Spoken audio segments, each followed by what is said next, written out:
Hello, everyone. I'm the narrator, here to guide you through today's story. I know many of you use these videos to drift off to sleep, so before we begin, please give this video a like and subscribe to the channel. Let me know where you're watching from and what time it is as you tune in. Now settle in, get comfortable, and relax. The first tremor was so faint I thought I had imagined it, a slight shiver rippling through the carpeted floor of my 2018 Dodge Challenger. But when the second one came, stronger this time, I knew something was wrong. I had been driving for 14 hours straight on this cursed stretch of Nevada highway, passing maybe 3 cars the entire time. The sun had set 2 hours ago, and the temperature had dropped from a brutal 102 degrees Fahrenheit 39 degrees Celsius to a much more tolerable 75 degrees Fahrenheit 24 degrees Celsius.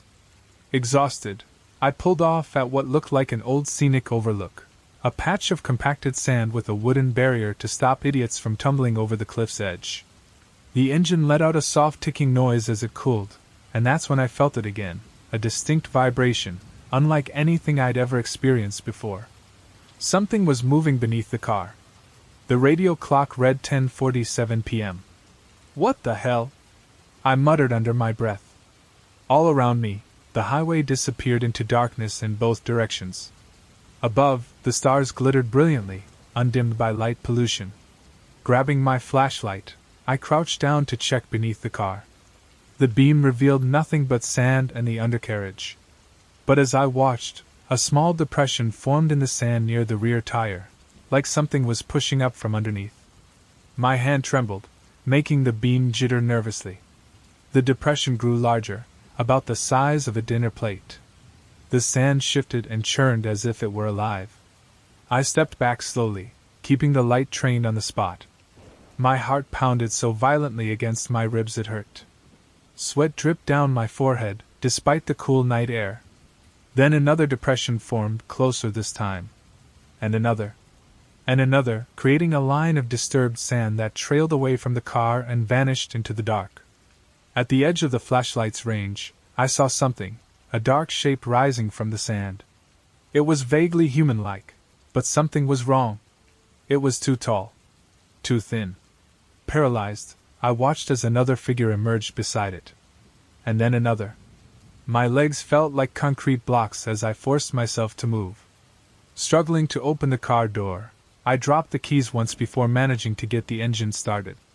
The headlights pierced the darkness, illuminating what lay ahead, and my blood turned to ice. At least 6 figures stood in a loose semicircle about 30 feet from the car. They were easily 8 feet tall, their limbs like black cables, their skin seeming to absorb light rather than reflect it. They had no discernible features, just smooth, oval-shaped heads perched atop impossibly slender bodies. More depressions appeared in the sand, creeping closer to the car, and whatever these things were, there were more of them coming from beneath the car. I shifted into reverse, the tires spinning in the sand. The rear of the Challenger slid as I turned the wheel, steering back onto the road.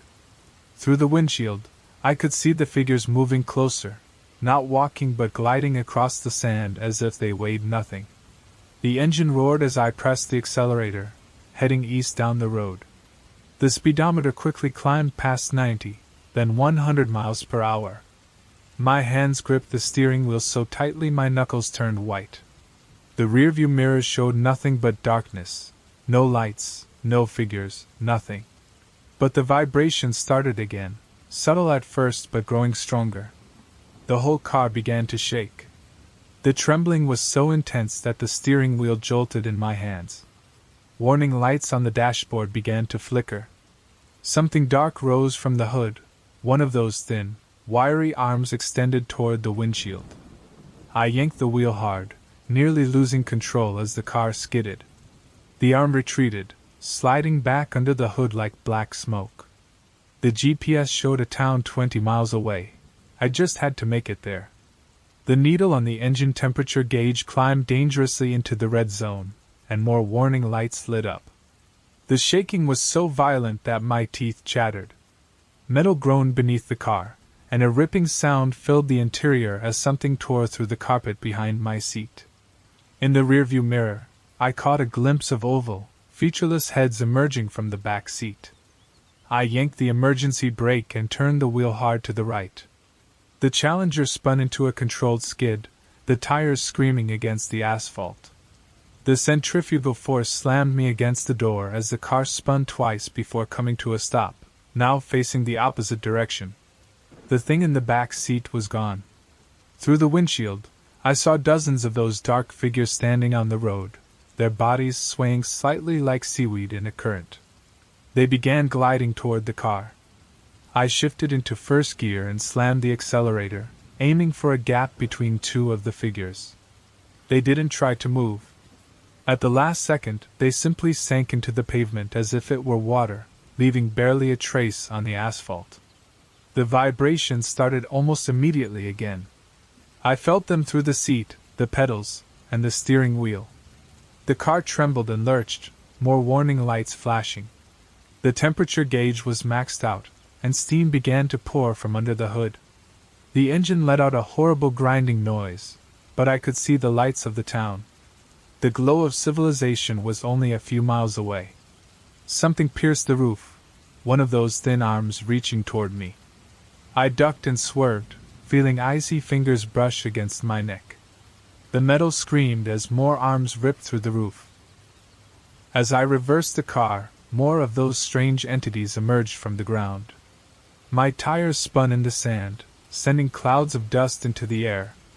The Challenger fishtailed as I wrestled the wheel, managing to get back onto the road. In the dim glow of the headlights, I saw them gliding closer, not walking but floating over the sand like shadows freed from gravity. I floored the accelerator, and the engine roared to life, propelling me down the highway. The speedometer shot past 90, then 100 miles per hour. My grip on the steering wheel tightened, my knuckles going white. Behind me, the rearview mirror reflected nothing but blackness, no lights, no movement. Yet the car began to tremble. At first, it was subtle, but soon the shaking became impossible to ignore. The dashboard lit up with warning lights as a dark, wiry appendage rose from the hood and reached for the windshield. I swerved sharply, the car skidding dangerously as the thing withdrew like smoke caught in the wind. The GPS displayed a faint hope, a town 20 miles ahead. My engine temperature gauge climbed steadily into the red. The vibrations rattled my teeth as metallic groans echoed from below the car. Suddenly, something shredded through the carpet behind me. A glimpse in the mirror revealed featureless heads rising from the back seat. I yanked the emergency brake and turned sharply. The car spun in a dizzying circle, tires screeching against the pavement, before coming to a stop. The back seat was empty now, but the road ahead was blocked by dozens of those swaying, shadowy figures. I didn't wait. Slamming the car into first gear, I surged forward. The figures didn't flinch, sinking into the asphalt as if it were water, leaving only faint ripples behind. The vibrations came back stronger than ever, rattling through every inch of the car. Steam billowed from under the hood, and the engine screamed in protest. But the faint glow of a distant town kept me pushing forward. Then, with a piercing screech, the roof tore open. One of those icy, spindly arms reached in, brushing my neck. I swerved, adrenaline surging as more arms clawed at the roof. The doors, the engine made one last terrible noise and died. I was traveling at nearly 100 miles per hour when all the car's power cut out. The headlights went out, the power steering stopped working, and I wrestled with the steering wheel as the car began to decelerate. Those black arms were everywhere now, reaching through every tear and hole in the car's body. I felt icy fingers on my arms, my shoulders, my face.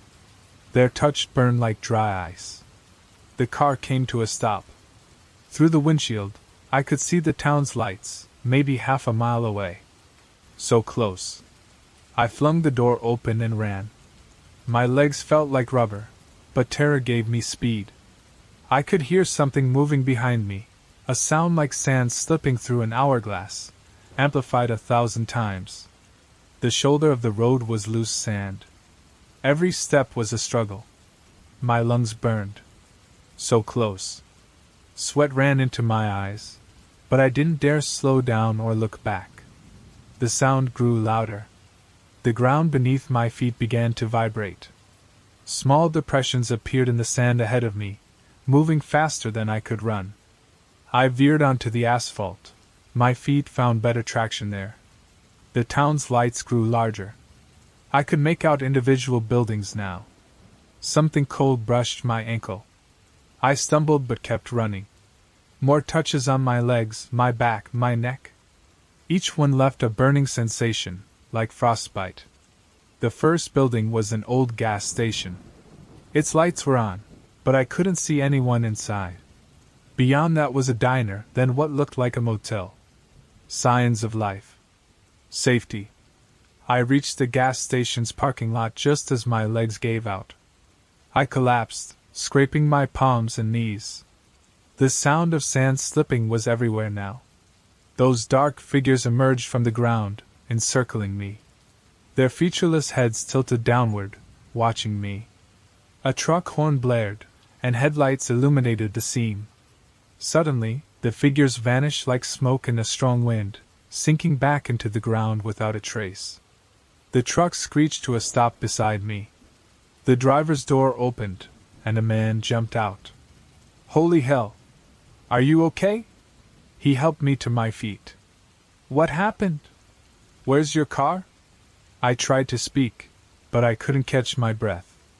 My entire body trembled with adrenaline and exhaustion. Come on, he said, guiding me toward the truck. Let's get you inside. Looks like you've seen a ghost. The diner was open 24/7. The waitress brought coffee without being asked. The truck driver, Bob, sat across from me as I recounted what had happened. He didn't interrupt. He just listened, his frown deepening with every word. I've been driving this route for 15 years, he said when I finished. I've heard stories like yours before. Most people don't make it to town. Do you know what they are? I asked, my hands still shaking as I lifted the coffee cup. Bob shook his head. Nobody knows. The government says they're mass hallucinations caused by the heat. As the engine sputtered out one final, terrible noise, my heart sank. It was dead. Hurtling down the highway at nearly 100 miles per hour, the car's power cut completely. The headlights blinked out, the steering wheel stiffened, and I fought to keep control as the vehicle slowed. That's when I saw them. Black. Writhing arms clawed through every rip and gap in the car's frame, reaching for me. I felt icy, skeletal fingers grazed my arms, my shoulders, and my face. Each touch burned, searing like dry ice against my skin. The car ground to a stop, and through the windshield, I spotted salvation, the faint lights of a town, no more than half a mile away. So close. I didn't think, I just ran. The door slammed open, and my legs carried me forward, wobbly and unsteady, but sheer panic pushed me on. Behind me, something stirred. It wasn't footsteps. It was an unnatural sound, like grains of sand cascading through an impossibly loud hourglass. Every step on the loose sand felt like a battle. My lungs burned, my heart pounded, and the sweat blurred my vision, but I didn't dare look back. That sound, louder and closer with every passing second, seemed to vibrate the ground beneath me.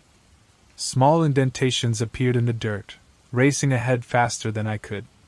I veered onto the asphalt. It was smoother, easier, and the lights ahead grew sharper. Individual buildings came into focus: a gas station, a diner, a motel. Safety. Hope. Just as my legs buckled beneath me, I reached the gas station parking lot. I collapsed, scraping my hands and knees. The sound surrounded me now, an omnipresent whisper of shifting sand. From the ground rose shadowy figures, forming a circle around me. Their featureless heads tilted downward, watching in eerie silence. Then, a truck horn shattered the stillness. Bright headlights washed over the scene, and just like that, the figures dissolved, vanishing like smoke in the wind. A man jumped out of the truck, running to me. Are you hurt? What happened? I tried to speak, but no words came. My body was too weak, trembling with fear and exhaustion. "Get in the truck," he urged. "You look like you've seen a ghost." Later, over coffee at the diner, I told him everything. Bob, the truck driver, listened intently, his face growing graver with every detail. When I finished, he sighed heavily. "I've heard this before. 15 years driving this road, and you're not the first to see them. Most don't make it this far." "What are they?" I asked, still shaking. He shrugged, his expression grim. "No one knows. The government claims it's heat-induced mass hallucinations. But you and I both know it's something else entirely. The exhaustion. The local tribes have their own explanations. All I know is that I no longer drive that stretch of road at night.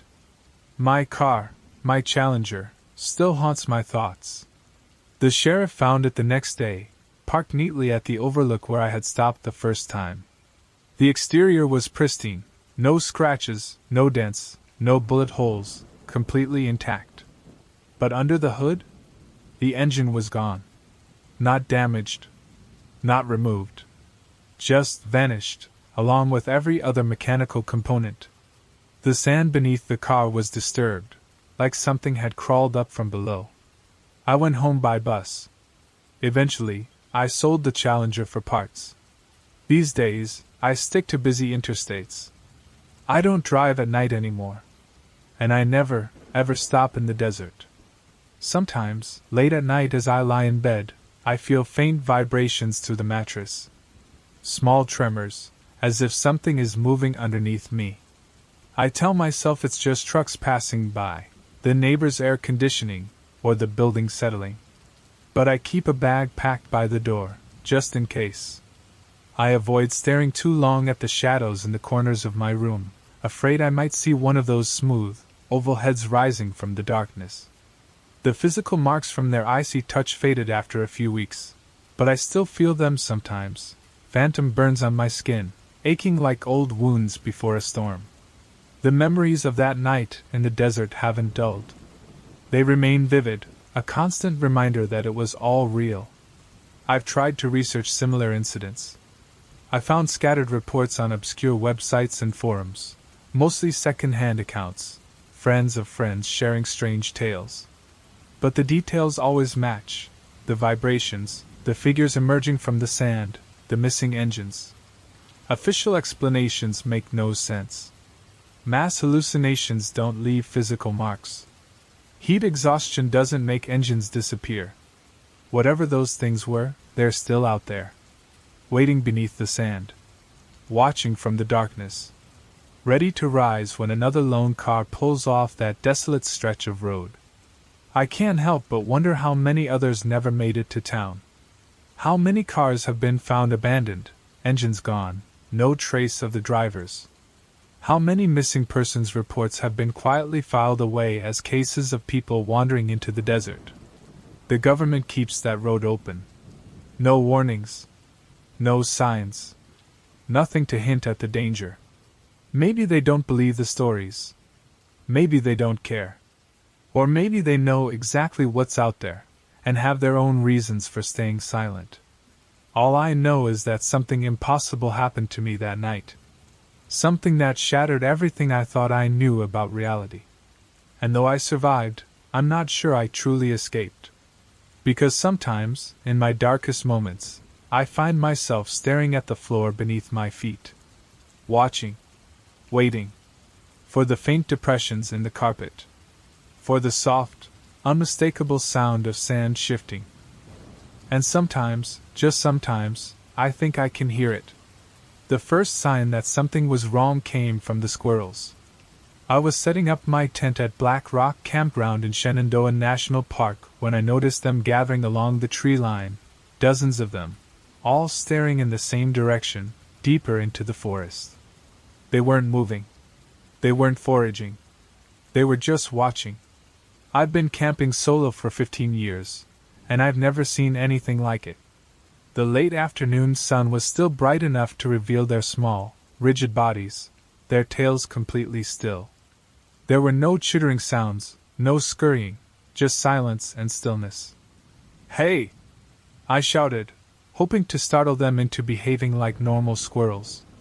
Not a single one moved. Not even a twitch. I went back to hammering the stakes of my tent into the hard ground, trying to ignore the tingling sensation creeping up the back of my neck. The repetitive pounding of the hammer felt unnaturally loud in the unusual silence. Normally, remote campsites like this are alive with sound, birds singing, leaves rustling, branches creaking, but now there was nothing. Just the sound of my work and my breathing. The campsite itself was perfect, a flat clearing surrounded by an old forest, complete with a designated fire pit and even a wooden bench. I'd hiked 4 miles from the main trail to get here. It was exactly what I was looking for. After exhausting months at my job in tech consulting, I needed total isolation. No cell signal. No Wi-Fi. No human contact. Just me, my gear, and 3 days of solitude. I finished setting up the tent and started gathering firewood. The temperature was going to drop to around 50 degrees at night. Not dangerous, but cold enough to appreciate a good fire. As I moved along the edge of the clearing, I noticed more animals had joined the squirrels. A group of deer stood motionless among the trees, their ears perked up, staring at something I couldn't see. A raccoon was frozen atop a fallen log. Even a few wild turkeys had emerged from the underbrush, their long necks stretched in the same direction as the rest of the animals. My hands were full of branches, but I slowly let them drop, trying to figure out what was holding their attention. The forest looked normal: dense trunks, thick foliage, shadows stretching longer as the evening approached. But something about those shadows felt wrong. They were darker than they should have been, more absolute in their blackness. A sharp cracking sound echoed from the direction all the animals were watching. It sounded like a tree branch snapping, but there was no accompanying thud of something hitting the ground. Just that single, dry sound. As if receiving an unseen command, all the animals turned and moved in the opposite direction. There was no panic, no chaos, just a synchronized turn and retreat into the forest. The silence that followed was heavy, almost physical, as if the air itself were pressing against my ears. I bent down to pick up the firewood I'd dropped, my mind racing to make sense of what I'd just witnessed. And sometimes, just sometimes, I think I hear it. The first sign that something was wrong came from the squirrels.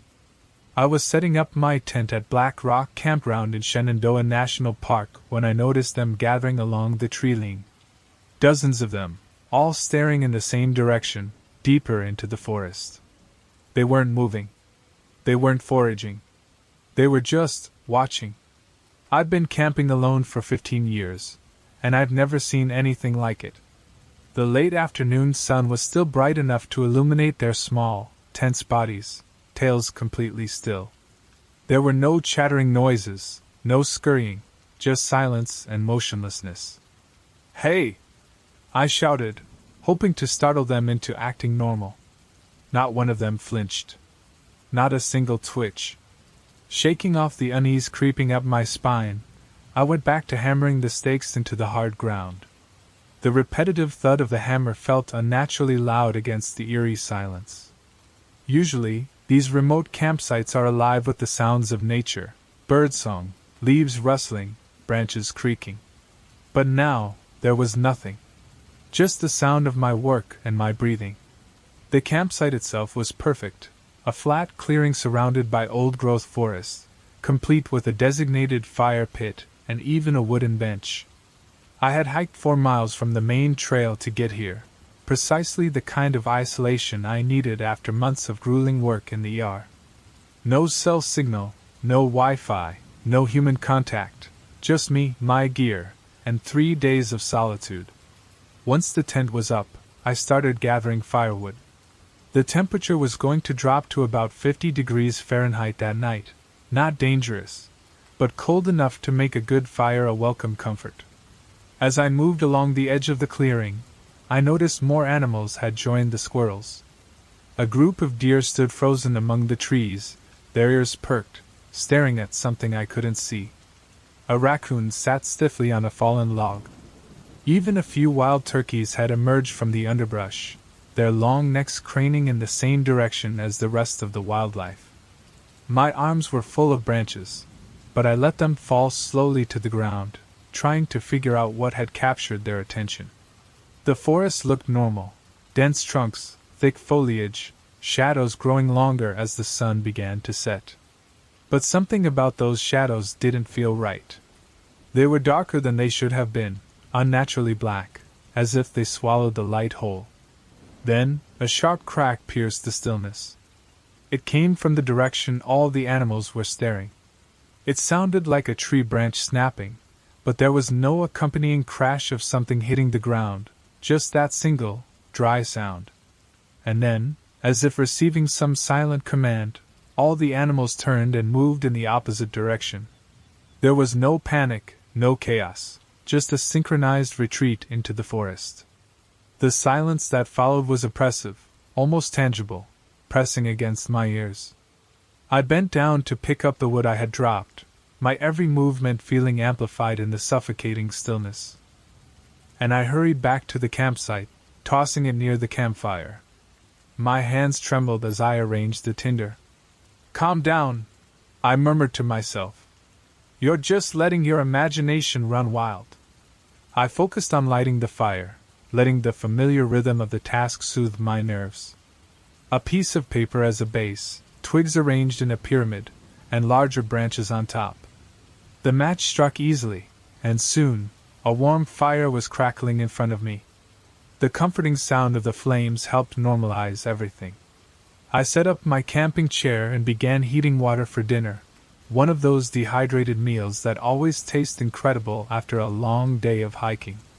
The sun was already setting, painting the sky in deep shades of orange and purple visible through the gaps in the forest canopy. Switching on my headlamp, I sat down to enjoy my beef stew, trying to relish the solitude I had been seeking. But an uneasy feeling lingered, one that I couldn't quite shake, the sense that I wasn't truly alone. That feeling grew stronger as nightfall settled in. Every few minutes, I thought I caught movement in my peripheral vision, but whenever I turned my head, there was nothing. Only the deep, endless darkness between the trees. My headlamp felt weaker than usual, its beams swallowed too quickly by the night. Then I heard it, a faint noise like fingers dragging across the bark of a tree. It came from behind me, then stopped abruptly. I spun around, my heart pounding, but my light revealed nothing. Just trees and shadows. The sound started again, this time from my left. Then my right. It was circling the clearing. "Hello?" I called out, my voice shaking. "Is someone there?" A whisper responded, so soft I couldn't make out the words, but it was undeniably human, or at least it tried to be. There was something wrong with it, as if someone were mimicking speech without fully understanding it. The whisper came from the same direction as the dragging sound, which had now ceased. I grabbed my bear spray from my pack. Whatever was out there probably wasn't a bear. Bears make far more noise. But the solid weight of the canister in my hand gave me some semblance of courage. "I'm armed," I announced, trying to sound firm. "I don't want any trouble." More whispers answered, this time from multiple directions. They were getting closer. I could make out fragments of sounds, almost like words. "Here, just watching." The fire was dying. I needed to add more wood, but the pile was about 10 feet away, and I didn't want to move. Sweat trickled down my back despite the cold night air. The whispers continued, a low, unsettling murmur like a language I couldn't understand, yet it made my skin crawl. Something shifted at the edge of my headlamp's beam. A shadow darker than the surrounding night. Its form was vaguely human, but something was off. My brain struggled to comprehend it. It stayed just outside the clear light, swaying slightly. Then, another figure appeared beside it. And another. I counted 6 distinct shapes, all forming a semicircle around my campsite, always keeping just out of my direct view. The whispers grew louder, more excited. My breathing became shallow and erratic. The figures began to move, slowly, deliberately, toward the clearing. Their movements were unnatural, jerky yet purposeful, like something trying to imitate human motion but failing. They moved fluidly, almost like a glitching animation. Now I could see them better, but my mind refused to process what I was looking at. They had humanoid shapes, but their proportions were completely wrong: elongated limbs, torsos that seemed to bend at impossible angles, and surfaces that absorbed light instead of reflecting it. My fingers fumbled with the bear spray's safety lock, nearly dropping it in my panic. The figures stopped about 15 feet from my chair. The whispers had turned into an anxious chatter, a cacophony that made my skin crawl. Then, a smell hit my nose, a damp, musty stench like rotting leaves in stagnant water. My options were grim. The tent behind me was no real protection, and my car was 4 miles away, parked along the main road. No cell signal. No way to call for help. Running blindly through the forest in the dark would be suicide. I was trapped. The figure in the center stepped forward, extending what might have been an arm toward me. Its fingers, if you could call them that, were far too many and far too long, moving like underwater plants swaying in a current. Suddenly, the fire flared up, sending a cascade of sparks into the air. The figures recoiled slightly at the sudden light and sound. An idea struck me. Moving as smoothly as I could, I reached down and grabbed my water bottle. Their distorted movements mirrored mine, but they didn't come closer. In one swift motion, I unscrewed the cap and poured the entire bottle over the fire. The flames hissed and died, plunging the clearing into darkness, save for the faint glow of my flashlight. In their moment of confusion, I seized my chance. Grabbing my backpack with one hand and keeping the bear spray ready in the other, I sprinted straight through the gap between 2 of the figures. They hadn't expected that. Their whispers erupted into a high-pitched screech as I broke through their circle.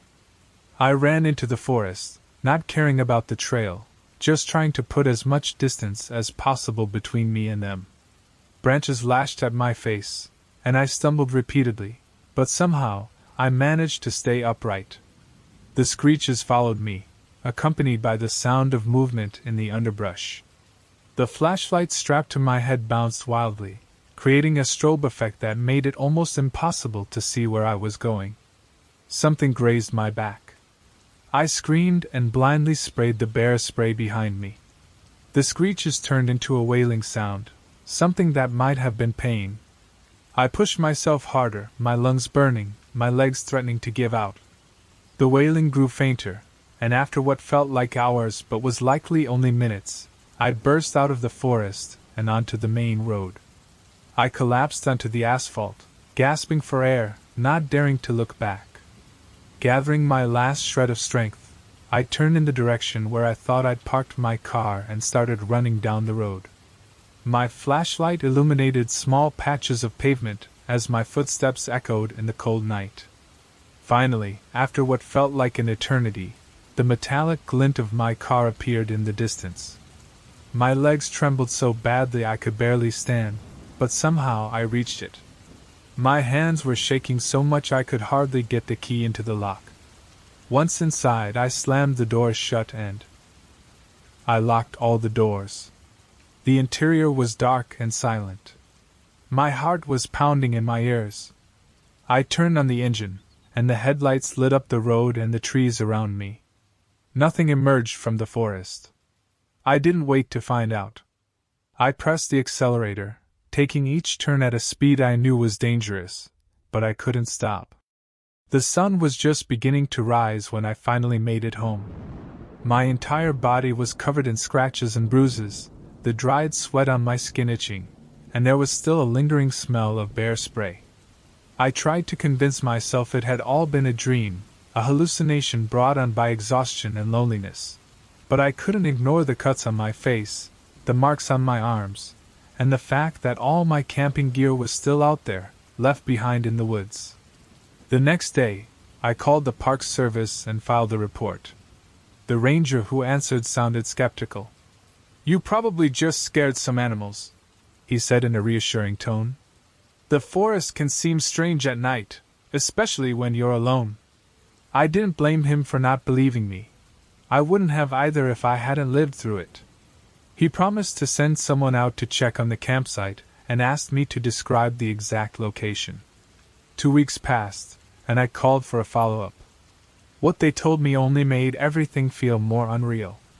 "We found your tent and the rest of your gear," the ranger said. "Everything was intact, exactly like you described. But there were no signs of anything out of the ordinary. No disturbances, no reports of strange animal behavior in the area." I hung up the phone, feeling frustrated and confused. How could they not have found anything? I knew what I had seen, what I had felt. There had been something there, something deeply unsettling, something far too real to be imagined. I still go camping, but never alone, and never in that part of Shenandoah.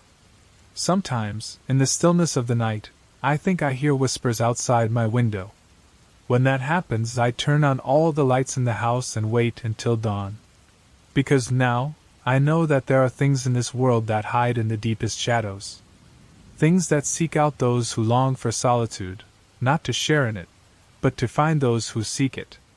The photo looked normal when I took it. I remember checking the preview on the camera screen right after. Just another snapshot from a family gathering, my cousins, aunts, and uncles all crowded on the grand staircase of Blackwood Manor, smiling after a nice meal. But when I got home and really looked at it on my computer, that's when I saw her. She was there in the background, partially hidden behind Uncle Robert's shoulder, wearing a dress that looked like it was from the 1800s. A woman none of us knew, someone who wasn't there when I took the photo, or so I thought at first. I'm not someone who believes in ghosts. I fix broken machines for a living, cars, appliances, industrial equipment. I work with metal circuits, things I can touch with my hands. So, when I first noticed the woman in the photo, I assumed there must be a logical explanation. Maybe someone from another event had slipped into the shot, or maybe it was just a weird reflection or some digital artifact. But I couldn't stop staring at her face. She was perfectly still, unlike the slight blur of movement on some of my relatives who had shifted during the exposure. Her dress was a deep blue, high-necked, with small buttons down the front. And I focused on the dolls. Her dark hair was pulled back harshly, and her face wore an expression I couldn't quite decipher. Not exactly sad, not exactly angry, but intense, as if she were trying to communicate something through the lens of the camera. I reviewed all the other photos I'd taken that day, hundreds of them, documenting every moment of the gathering. Photos of everyone arriving, hugging in the parking lot, filling their plates at the buffet, exploring the perfectly preserved Victorian rooms of the mansion, and more group shots on that staircase, before and after the photo in which she appeared. But she wasn't in any other shot, only that one. The next morning, I called my sister Janet, who had organized the event. "Hey, quick question. Was anyone else at the mansion dressed in period costumes during our event?" "Only staff in their uniforms." "Why?" I sent her the photo via email, and her reply came a few minutes later. "What the hell? Who is that?" That's how it all began. I sent the photo to everyone who had been there, asking if they remembered seeing anyone matching her description. No one remembered her. My cousin Amy, who loves researching family genealogy, didn't find any old photos of relatives who resembled her. The mansion's event coordinator had no clue who she could be either. I couldn't let it go. I kept coming back to that image, enlarging it as much as the resolution would allow, studying every detail. There was something strange about the way the light illuminated her face, softer than the harsh flash of the camera that lit up everyone else. And there was something about the space around her that I couldn't quite explain, as if the very air itself was different where she stood. I started using my free time to research the history of Blackwood Manor. It was built in 1856 by a wealthy merchant named Theodore Blackwood. The family lived there for generations until financial troubles forced them to sell it in the 1970s. It went through several owners before becoming an event venue 5 years ago. The local historical society had extensive records on the property, and I spent hours combing through old photographs, newspapers, and documents. The more I learned, the more questions I had. There were rumors of strange happenings at the house over the years. Unexplained sounds, objects moving on their own, figures glimpsed where they shouldn't be, but nothing concrete, nothing that could definitely connect to the woman in my photo. 3 weeks after the gathering, I booked another visit to the mansion. I told them I was interested in hosting my own event and wanted to tour the place again. The same coordinator who had handled our gathering, Sarah, gave me the tour. "Do you mind if we spend some time in the main lobby?" I asked as we arrived at the famous staircase. "I'd like to get a feel for how the space flows." Sarah left me alone to take measurements. I positioned myself exactly where I had been when I took the group photo, comparing the view through my camera with the mysterious image saved on my phone. The afternoon light slanted through the tall windows just like that day. The air felt thick, heavy with dust particles dancing in the sun. Then, a faint creak in the floor behind me made me spin around, but there was no one there. Only the empty staircase with its intricate, carved railing stood before me. Something caught my eye. One section of the wood looked different from the rest, newer. I moved closer, running my fingers along the surface. The wood was smooth, polished by countless hands over the years, but this part of the staircase had clearly been repaired or replaced at some point.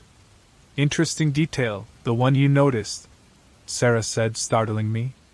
She had returned without me hearing her approach. "This section was damaged in a fire back in 1873, she continued. "A fire?" I asked, trying to steady my nerves. "Yes, though fortunately, it was quickly brought under control. The only thing lost was the life of Margaret Blackwood, Theodore's daughter-in-law. She was trying to save some family portraits and got trapped on the upper floor. They found her right here, on these very stairs, overcome by smoke." My skin prickled. "Do you have photos of her?" Sarah shook her head. "Photography was still rare at that time, and most of the family's personal belongings were lost in the fire. However, there are written descriptions in the historical records. They said she had striking dark eyes and always wore her hair pulled tightly back." I took out my phone and showed her the photo of the meeting. Sarah's face went pale. She gripped the railing to keep herself steady. "When did you take this photo?" she asked, her voice tight. 3 weeks ago, during my family gathering," I replied. She stared at the image for a long time. "I've been working here for 2 years. We've hosted hundreds of events, people take thousands of photos, but I've never seen anything like this." That night I couldn't sleep. My mind kept drifting back to Margaret Blackwood, her desperate attempt to save her family's memories while the smoke consumed the hallways. Did she manage to save those portraits she died trying to rescue? Were they still hidden somewhere in the house? The next day, I called the mansion again, asking if they had any storage spaces that weren't part of the regular tours. Sarah hesitated before answering. "There's an old attic we don't use. It's not really safe for visitors. The floorboards are questionable." There is no electricity up there, but I encouraged her to continue. Sometimes, I'd hear noises coming from above, footsteps, things moving. We checked to see if there were any animals, but we never found anything. I convinced her to let me see for myself. We climbed a narrow service staircase up to a heavy door that groaned in protest when Sarah opened it. The attic air was thick with decades of dust. Beams of light pierced through the gloom from small windows set in the eaves. The space was mostly empty, save for a few broken pieces of furniture and boxes filled with old event decorations. But in the farthest corner, something caught my attention. A large object, covered with a sheet, leaning against the wall. My hands trembled as I approached. The sheet was gray with dust, but beneath it, I could feel the ornate frame of something. Sarah helped me carefully remove the cover. It was a massive mirror with a wooden frame that matched the style of the staircase railing. The glass was clouded with age, giving it a murky quality as if it were submerged under water. But as we stared into it, something seemed to move in its depths.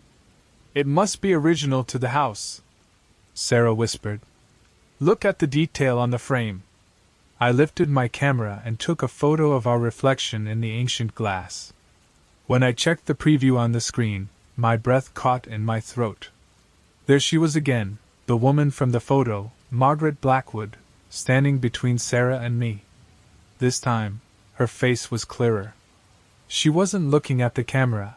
Instead, she gazed directly at the mirror. Her expression was one of profound relief. I snapped several more pictures. She appeared in every one, but each time more faintly, as though she were slowly fading away. The last image was barely visible, a mere suggestion of shape in the shadows. We carefully covered the mirror again and descended the stairs in silence. Neither of us said anything as we walked down. What could we say? We had witnessed something that defied all rational explanation. In the days that followed, I felt an odd sense of peace about the whole situation. The mystery had not been entirely solved, but knowing more about Margaret, seeing her in that mirror, understanding what she had tried to save, made it feel less disturbing.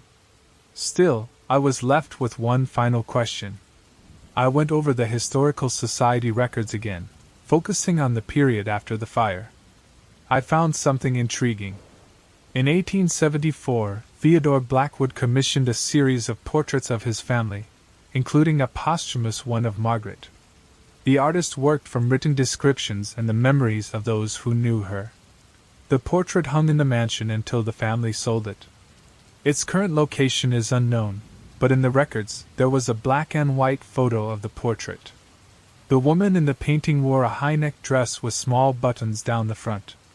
Her dark hair was tightly pinned back, and her expression carried the same intensity one had seen in my photos, as though she was trying to communicate something important across time. I made copies of all my photos and research and handed them to Sarah to add to the mansion's historical archives. I kept the originals for myself, though I don't often look at them. Late at night, however, I sometimes think about Margaret Blackwood and wonder what she was trying to tell me. In his desperate attempt to preserve his family's memories, he somehow succeeded, not through the portraits he tried to save that day, but through his own image, captured by my camera more than a century after his death. I'm not sure if I believe in ghosts, but I do believe that something extraordinary happened in that house. Something that challenges my understanding of reality and what is possible. The photos are there, on my computer, untouched and unaltered. I can zoom in on his face, study the intricate details of his dress, trace the silhouette of his figure. Among my living relatives, I sometimes wonder if he appears in the photos of other visitors to the mansion, still trying to communicate something. But I haven't sought out more evidence. I've learned that some mysteries don't need to be completely solved to hold meaning. A few months after my last visit to the mansion, I received an email from Sarah at the Historical Society. They had decided to restore the mirror we found in the attic. They cleaned the glass and repaired the frame, and now it hangs in its original place at the top of the main staircase. Sarah attached a photo of the restored mirror. I enlarged the image to get a better look. At first, I didn't notice anything unusual, just the empty hallway and a fragment of a window reflected in the glass. But then, I saw something in the corner of the frame. A faint smile captured in the ancient glass. Margaret Blackwood, finally at peace. Her memories and her story preserved at last. I never took photos in the Blackwood mansion again. Some things are better left uncaptured, existing only in the space between what we can prove and what we know in our hearts to be true. However, I still keep that first photo, the one of the family reunion, on my computer. Every now and then, I open it and look at it. There she is, standing among my relatives, a silent witness to our gathering. A reminder that the past is never as far away as we think. The mansion still holds events, Weddings, parties, reunions like ours. People still take countless photos on that grand staircase, and sometimes, if you look very carefully at their images, you might see something in the background. A figure in a high-necked dress, a severe hairstyle, an intense expression. But it won't appear in every photo, only in those where memories are being made, where families gather and create the moments she desperately tried to preserve. Sometimes I pass by the mansion now, and I see it differently, not just as a house turned into an event space, but as a place where the past and present cross paths in ways we can't fully understand. The windows still catch the light of the setting sun, just as they did that day, and sometimes, just for a moment, I think I see movement behind the glass. A shadow. A hint of a figure. But I no longer stop to take photos. Some memories are meant to remain just as they are, preserved not in photographs or portraits, but in the silent spaces between what we can explain and what we simply must accept. The headlights barely pierced the fog when I reached the rest area after 16 hours on the road. My eyes burned. My hands were shaking on the steering wheel. I had promised myself that I would make it to Denver by dawn. But deep down, I knew that continuing to drive would be a death sentence. The glowing sign up ahead announced, "Pine Valley Rest Area open 24 hours." Even though the fog was so thick I could barely make out the buildings, I pulled my Honda Civic into one of the few spots under the faint glow of the working lights in the nearly empty parking lot. There were only 2 other vehicles, a rundown RV and an old pickup truck. The clock on the dashboard read 2:17 in the morning. The place was eerily silent, save for the occasional distant roar of trucks on the highway. As I stepped out of the car to stretch my legs, the cold mountain air hit me like a slap to the face. I hadn't realized just how suffocating it had gotten inside the car. My joints cracked as I raised my arms toward the sky, trying to ease the stiffness from so many hours behind the wheel. It was then that I noticed it. A campfire, about 50 meters beyond the main building of the rest area, cast a faint orange glow in the darkness. Barely visible through the fog, a figure stood by the fire. When it saw me, it raised an arm and waved. I hesitated. Every horror movie I had ever watched screamed at me to stay in the car. But my rational mind told me it was just a camper looking for warmth in the cold night. After all, this was a public place, and maybe a few minutes of company would help clear my head before trying to sleep. "Hey!" a male voice called out. "The coffee's hot." My footsteps crunched on the gravel as I made my way toward the fire. As I got closer, the details became clearer. The man looked to be in his 50s. He wore a flannel shirt and a worn baseball cap. His gray beard was a bit scruffy, but his smile was warm. Behind him, a large tent was set up, and camping gear was scattered around the area. "I'm Earl," he said, extending a rough hand. "Passing through?" "Yeah," I replied, shaking his hand. "On my way to Denver." "I'm Mike. Thanks for the offer." I paused for a moment, feeling a bit uneasy. "I probably shouldn't keep driving tonight. I'm so tired." "You're a smart man," Earl said, nodding and pointing to a camping chair in front of him. "Have a seat. There's still coffee in the pot." I sank into the chair, the warmth of the fire spreading through my chilled body, and for the first time in hours, I felt a small sense of relief. I accepted a surprisingly good cup of coffee. The warmth in my hands was comforting. "Do you usually camp here?" I asked, trying to strike up a conversation. He let out a small laugh. "I know these mountains like the back of my hand. I've been living on the road for 5 years," he said. "You see all sorts of interesting things around here, especially at night." Something in his tone made me glance up quickly, but his expression remained friendly. "A lot of people pass through here," he continued, stirring the fire with a stick. "Some just make a brief stop to rest, others disappear into these mountains." My hand tightened around the cup. "Disappear? Oh, you know how it is," he said casually. "The fog can be confusing, People get lost, take a wrong turn, sometimes they never come back. Earl smiled, but his words sent a chill down my spine. We fell into silence for a few minutes. The fog was growing thicker, and the flames of the fire cast strange shadows that seemed to move in the mist. Every instinct in me screamed to leave, but I didn't want to seem paranoid or rude. Well, I said finally, standing up, I think I'll try to get some sleep in the car. Thanks for the coffee. Any time, friend, Earl replied with a smile. Sleep well. I hope nothing wakes you. I walked back to my car with deliberate steps, fighting the urge to run. Once inside, I locked all the doors and reclined the seats slightly. The fog was so dense now that I could barely see Earl's fire. I closed my eyes, but sleep wouldn't come. His words kept echoing in my head. After about 20 minutes, I heard footsteps on the gravel. They were slow, deliberate, and seemed to circle around my car. I held my breath, trying to convince myself it was just Earl stretching his legs. The footsteps stopped, and the silence became almost unbearable. Then, there came a soft tap on my window. It was a light knock, almost tentative, but enough to make me jump. I remained still, afraid to move or even open my eyes. The tapping stopped. Seconds later, I heard something else, branches snapping, as if someone was walking through the nearby woods.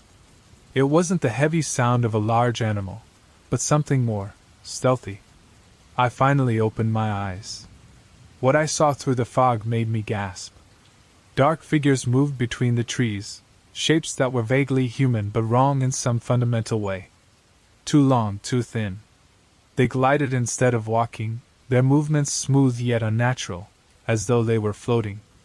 I slammed my foot on the accelerator, quickly reversing as the tires kicked up gravel. I threw the car into first gear, my heart pounding in my chest. I sped towards the exit as I moved further away, passing Earl, standing at the edge of the parking lot, watching me. He wasn't smiling anymore. Behind him, there were more figures, barely visible through the fog. They were running after my car. They weren't human. They moved with an impossible fluidity, faster than they should have. The shadows seemed to stretch and twist as they got closer. I reached the highway, the speedometer reading 80 miles per hour, but the figures didn't seem to slow down. I glanced at the rearview mirror and saw blurred shadows chasing me, even though the rear lights barely illuminated them. When I hit 100 miles per hour, the noises behind me stopped. The figures disappeared. But I kept accelerating, unable to look back. The sun was rising when I finally reached a busy truck stop in Colorado. I parked in the first spot I found and practically ran toward the diner. The waitress asked me. Yes, please? I replied, my voice barely a whisper. Can you tell me where the nearest police station is? As I waited, I tried to explain what had happened. The waitress furrowed her brow and shook her head. Pine Valley Rest Area? She asked. That place has been closed for 20 years. My body tensed. What do you mean? I was there last night. She shook her head again, looking at me with a mix of pity and skepticism. There was a forest fire in 2003. It burned everything down. They never rebuilt the place. Now all that's left are the burned trees. I took out my phone and searched for the location online. She was right. The rest area had been destroyed by a fire and was never restored. The next morning, I decided to go back to the place, this time with the light of day. I easily found the exit, but what I saw froze my blood. A collapsed parking lot, filled with overgrowth and surrounded by charred trees. There were no signs of recent activity, no trace of the camp or its fire pit. The only thing left in the center of the old parking lot was a rusted metal coffee mug, covered in dust. I didn't touch it. I simply got back in my car and drove away. Since then, I never stop at rest areas when I'm tired. I look for a truck stop or a brightly lit motel full of people. And I never, ever drive through fog. Sometimes, during my nighttime trips, I think I see campfires between the trees or hear voices calling me to stop. But I keep driving. I always keep driving. I know what's out there in the dark, waiting at the last stop. It's still there, with its fire and its friends in the forest, still waiting, patient. I should have never dug in that place. The rotting shed had been a monstrosity for years, but some things are better left buried. What I found there changed everything, and now, I can't shake the feeling that I'm no longer alone on my own property. It all started 3 weeks ago when I finally decided to tear down that old shed. The previous owner had let it fall apart for decades before I bought the house. For 5 years, I looked at its sunken roof and warped walls, promising myself that one day I'd take care of it. My plan was simple: clean up the mess, demolish the shed, and turn the whole back area into a garden. Maybe plant some vegetables, flowers, normal things. A project that's supposed to increase your property's value, not make you afraid to go out into the backyard after dark. The demolition was quick. The shed was so rotten that most of it collapsed with just a crowbar. And with some effort, by the time the first Saturday's sunset rolled around, I had a huge pile of splintered wood ready for the trash bin, and a clear plot of land where the shed had once stood. But it was then that I noticed something strange on the ground. The earth beneath the shed didn't look right. While the rest of my yard had the typical rocky soil of New England, this area was darker, looser, and it seemed like it had been disturbed recently. Even though that shed had been there for at least 30 years, the ground underneath it felt different. I grabbed my shovel and plunged it into the earth. The blade sunken with too much ease. I should have stopped there. I should have wrapped it up for the day, gone inside, ordered a pizza, and watched the game. But instead I kept digging. The soil felt different, all the way down. No rocks, no roots, just dark, unsettling earth that felt wrong when it made contact with the shovel. I had dug about 3 feet deep when I hit something solid. The unmistakable sound of metal scraping against metal echoed in the quiet evening. The sun was setting, casting long shadows across my yard. The forest at the edge of my property seemed darker, denser somehow. I couldn't shake the feeling of being exposed, standing there in that hole. But I couldn't stop. I had to know what was down there. As I cleared the dirt away with my hands, my fingers brushed against something smooth and cold. A curved metal surface, larger than I had expected. I should have never dug in that spot. The rotting shed had been an eyesore for years, but some things are better left buried. What I found down there changed everything, and now I can't shake the feeling that I'm no longer alone on my own property. It all started 3 weeks ago when I finally decided to tear down that old shed. The previous owner had let it deteriorate for decades before I bought the house, and for 5 years, I had stared at its sunken roof and warped walls, promising myself that one day, I would deal with it. My plan was simple: clean up the mess, demolish the shed, and turn the entire backyard into a garden. Maybe plant some vegetables, flowers, normal stuff.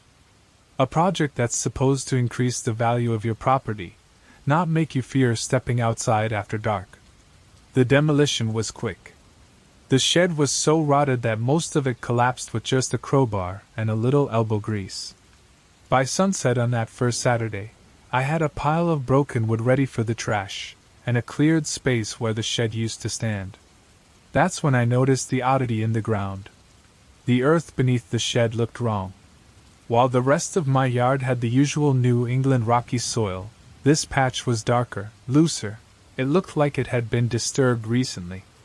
Even though that shed had been there for at least 30 years. I plunged the spade into the earth, and the blade sank in with eerie ease. I should have stopped right there, finished for the day.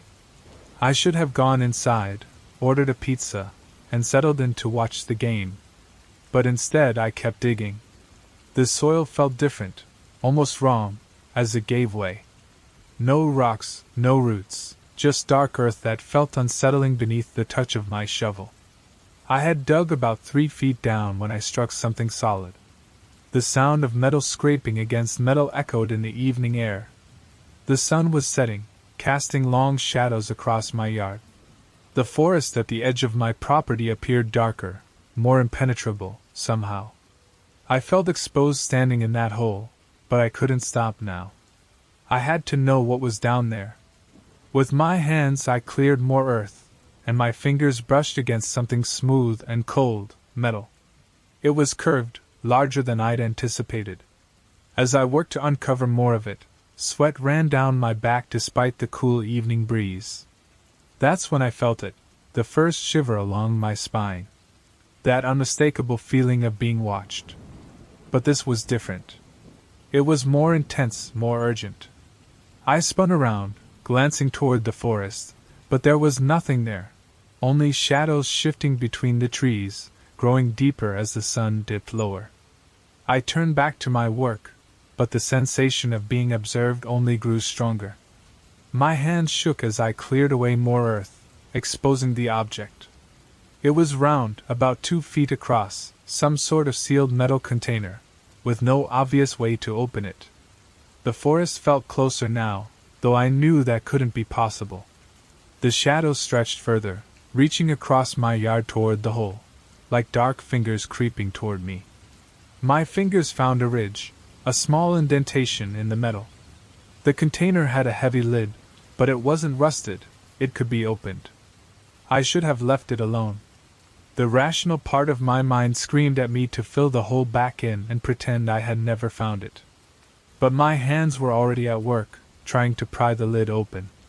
A sharp, dry crack pierced the silence of the forest. I jerked upright, heart pounding in my chest.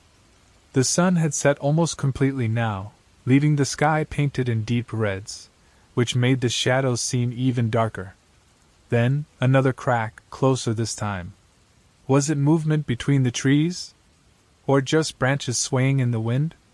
Ignoring the tightness in my chest, the fear that gripped me, I grabbed the metal container and pulled it out of the hole.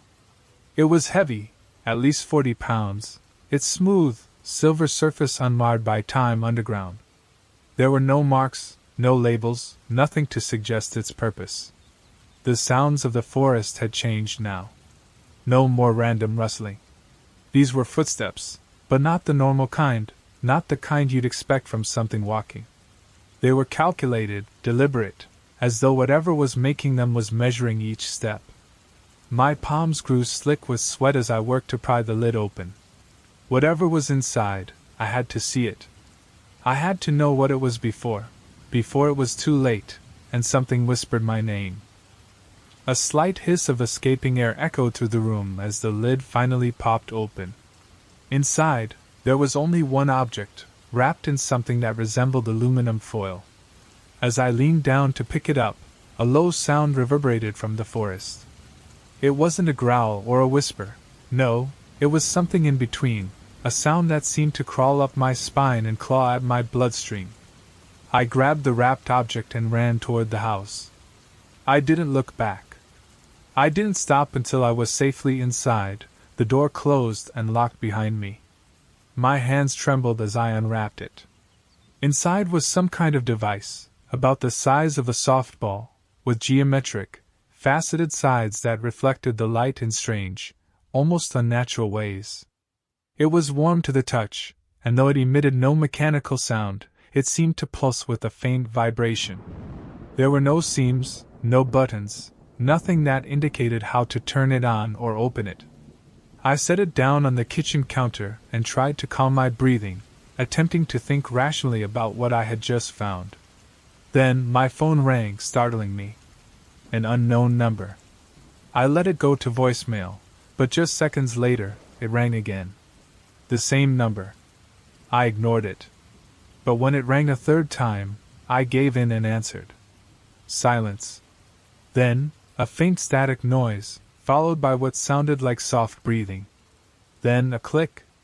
The device on the counter seemed to pulse, and the vibration grew stronger. My kitchen filled with a low hum, as if the very air itself was charged with electricity. Something moved outside the kitchen window, a flash of motion in the dark, just enough to make me stumble backward. Now there was more movement, shadows slipping past the windows. The phone rang again. The device on the counter began vibrating so intensely that the counter itself shook. In the distance, car alarms started blaring. I quickly wrapped it back up in the aluminum foil, pressing it tightly with my trembling hands. The vibrations stopped immediately. The phone stopped ringing. Outside, the shadows grew still. I spent the rest of the night sitting in the living room, lights on, watching the windows. Every hour or so, I heard something outside, footsteps, rustling in the bushes, scratching against the walls. But nothing tried to get in. When dawn finally arrived, I peered through the window. The yard was empty, but the trees in the forest seemed different. Taller. Closer. Their branches seemed to be leaning toward the house. The hole was still there, but the metal box had vanished. I called into work, and told them I was sick. The whole day, I scoured the history of the house, the area, any reports of strange happenings or unexplained events. There was nothing unusual. I called the previous owner and asked if they knew anything about the shed or what might have been buried beneath it. He swore he knew nothing, insisting he'd never even entered the shed during his time there. That was 3 weeks ago. Since then, I haven't touched the aluminum foil. The device is stored in my safe, wrapped in multiple layers. But I know it's still active. Some nights, I feel the vibrations through the floor, as if it's calling to something. The trees are definitely closer now. Every morning, they seem to have moved a few inches nearer. The shadows between their trunks are darker, deeper, moving in ways that shadows should never move. The birds no longer fly over my property, and the neighborhood cats avoid the yard. I tried filling the hole, but the earth won't stay. Every morning, it's dug up again, even though I never hear or see anyone working on it during the night. The metal container has disappeared, and the phone calls keep coming. Different numbers each time. Sometimes, it's just breathing on the other end. Other times, there are strange electronic tones or words in languages I don't recognize. I've stopped answering. I should leave. Pack my things, sell the house, move far away. But I can't. Whatever that device is, whatever is out there in the forest, I can't let anyone else find it. I can't let anyone open it or set it free. So I stay. I keep the lights on at night. I've installed security cameras, though they only show static when the shadows begin to move. I watch the trees inch closer, day by day. I don't know what I'm waiting for, but something is coming. The device vibrates harder every night. The shadows grow thicker, the phone calls more frequent. Whatever is out there is getting impatient. I found myself staring out of the back window, watching the darkness. For a brief moment, I thought I saw something moving between the trees, something tall, angular, moving in ways that hurt to look at. It raised what could have been an arm, maybe a branch, or something else, and it waved at me. I've barricaded myself in the house. I've taped up the windows and reinforced the doors. I've got enough supplies to last for weeks. The device keeps vibrating in my safe, each vibration more intense than the last. The trees press against the walls of the house, their branches scratching like nails. I know they'll eventually find a way in, or maybe they're waiting for me to come out. I can't stay here forever, but I won't touch that device again. I won't open it, I won't unwrap it. Whatever it is, whatever they want, they'll have to come for me. The sun is setting now. The phone is ringing again. New shadows slide under my door, and somewhere in my safe, wrapped in layers of aluminum foil, something pulses like a beacon, calling them home. I should never have dug in that place, but now it's too late. It was long, too long, with too many joints. They were black and curved like claws. I could feel the cold radiating from them, even through the material of the seat. James! The scream filled the car, impossibly loud. I slammed on the brakes instinctively. The car slid out of control. I fought with the wheel, trying to remember everything I knew about how to regain control of a skid. The world spun in a blur of headlights and trees. The car came to a stop, sideways on the road. The engine died. In the sudden silence, my gasps were deafening. I froze, my hands clutched tightly to the wheel, too scared to move. Nothing happened, no voice, no movement. Just the ticking of the engine cooling and my heart pounding against my ribs. What felt like hours, but was probably only minutes, passed. I reached for the key with trembling fingers. The engine started on the first try. I straightened the car and drove on, now slower. My whole body was shaking. The interior lights were still on. The heater was blasting full force. I didn't look in the mirrors anymore. 10 miles to the village. The road stretched endlessly in front of me.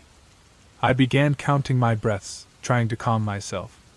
Inhale through the nose, exhale through the mouth. My shirt was soaked in sweat, despite the cold that still gripped me. A slight curve appeared ahead.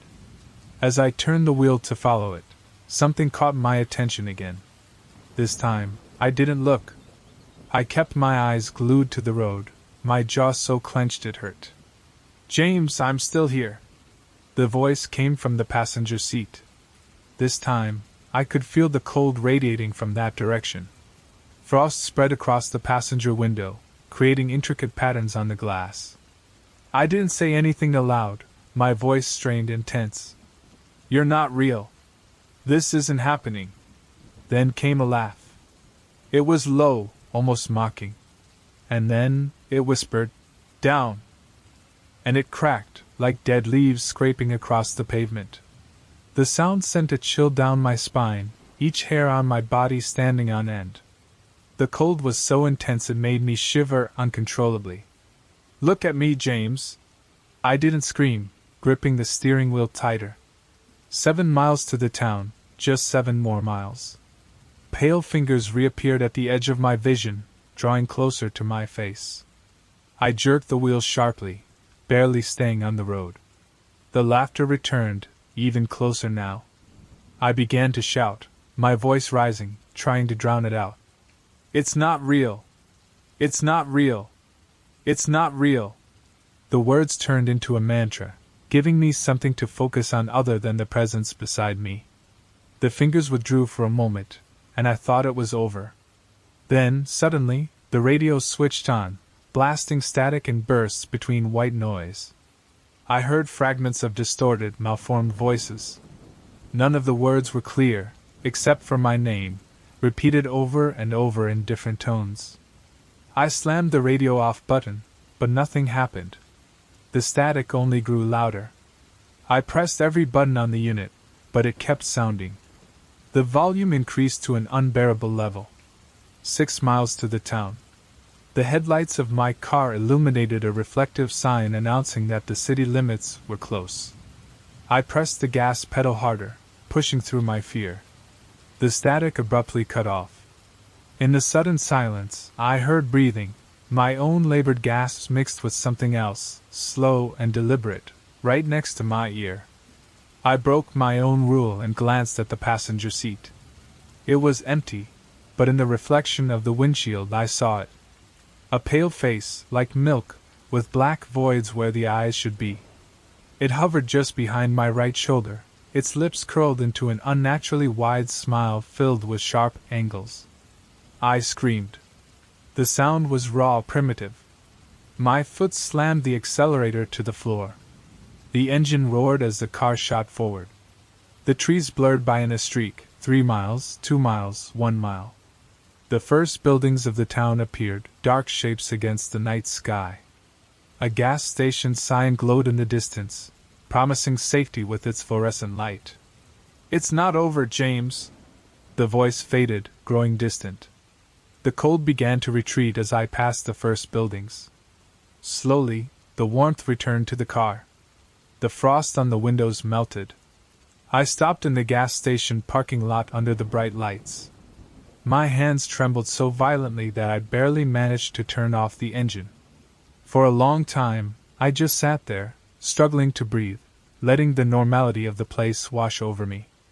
When I finally got out of the car, my legs unsteady, I looked at the dark road I had just driven. Nothing moved in the shadows, But I knew, with absolute certainty, that something was waiting there. Waiting for me to pass again. I walked into the gas station. The fluorescent lights buzzed reassuringly. The attendant looked up from his phone with a bored, normal expression. "Coffee?" he asked casually. "Yes, please," I answered, my voice still trembling. I bought a cup of coffee with hands that wouldn't stop shaking.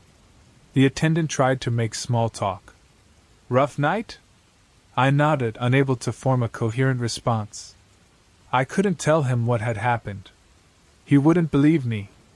I could barely believe it myself while I was there, under those bright lights. But I knew I would never go back to that road. Not tonight. Not ever. As I left, I noticed a small motel across from the gas station. The flashing letters on the sign announced vacancies. I decided to stay there. I couldn't face the idea of driving any further. In the motel lobby, the receptionist, a man in his later years with glasses, didn't ask any questions when I requested a room. I paid in cash, and he handed me a key with a rusted number, 3rd floor, room 312. "Good night," he said. I climbed the stairs with heavy steps. My body was exhausted, but my mind was still on high alert. When I entered the room, I locked the door twice and checked all the windows. Secure, everything was fine. I collapsed onto the bed without even taking off my shoes, too tired to care about anything else. The constant hum of the air conditioning unit filled the room, a monotonous sound that, oddly enough, was reassuring. Still, I couldn't sleep. Every time I closed my eyes, I saw that face reflected in my windshield, its unnatural smile, the black voids where eyes should be. My body trembled, not from the cold, but from the memory of that moment. Eventually, exhaustion won, and my eyelids finally closed. I fell into a restless sleep. The morning light filtered through the thin curtains. For a moment, everything seemed normal. I heard traffic from the nearby road, and I felt like I had escaped it all. The muffled voices of other guests echoed in the hallway. I got up, feeling a bit more lucid, but still with a knot in my stomach. I looked out the window. The road was filled with cars, the daylight bathing everything in a warm, reassuring glow. I decided to head back home, choosing a completely new route. I opted for major highways, crowded with traffic, avoiding the rural areas at all costs. The drive was smooth, and as I got closer to home, I started convincing myself that the experience had been some kind of hallucination caused by exhaustion. But that night, as I was preparing for bed, I heard it again. Knock, knock, knock, 3 soft taps on my front door. My heart stopped. I froze in the bathroom, the toothbrush halfway to my mouth, holding my breath. But no more knocks came. Slowly, I made my way to the living room, each step echoing through the silence of my house. I looked out the window next to the door, and there it was, standing under the street lamp, staring directly at my house, its head still tilted, its posture as still as ever. Panic gripped me. I slammed all the curtains shut and ran to the bedroom, flipping every light on as I passed. I sat on the bed, phone in hand, dialing the police once again. "Sir, I'm sorry, but we can't send officers just because someone's standing on a public street. Call us if they try to enter." I hung up, frustrated and terrified. How could they not understand how dangerous this was? The next morning, when I finally gathered the courage to look outside, I saw something at my door, a carefully folded piece of paper, with large, clear letters written on it, "I'm still watching." I didn't pick it up. I couldn't touch it. There was something in the way the words were written, firm and deliberate, that filled me with an indescribable, visceral fear. I slammed the door shut and stepped back, my mind desperately trying to make sense of it all. I didn't leave the house that day. I ordered delivery, and when it arrived, I waited until the delivery driver was gone before I opened the door and snatched the bag quickly. I didn't want anyone near that paper, as if touching it could somehow spread something, a presence, that I had already brought inside with me. The days passed, and although I didn't see anything, I couldn't shake the feeling that it was still out there. Every little sound made me jump. Every shadow moving past the window felt like a sign that it had returned. But when I looked, there was nothing. Finally, after nearly a week, I made a decision. I opened the door carefully and, wearing gloves as if it were some kind of dangerous material, picked up the paper. I sealed it in a plastic bag and threw it in the trash bin on the street, far away from my house. That night was the first night I slept deeply since this all started. For a moment, I thought maybe it was over. Maybe getting rid of the note had somehow severed the connection. But then, at 3 a.m., I was awakened by a sound. Knock, knock, knock. It wasn't at the door this time. It was at my bedroom window. I was frozen, unable to move, the blankets wrapped tightly around my body as though they could protect me. My heart raced so fast it hurt. I didn't want to look. I knew I shouldn't, but I did. Just beside the window, barely visible in the dim light, was that same figure. This time, it was closer. Its face still hidden in the shadows, but its posture as immovable as ever. I could feel it watching me, even though I couldn't see its eyes. The air in the room grew heavy, icy. My breath became shallow as I tried to convince myself that this wasn't happening, that it was just a nightmare. But it wasn't. There was no waking up from this. The figure moved, not toward the window, but to the side, sliding out of view in a fluid, unnatural way. A chill ran down my spine.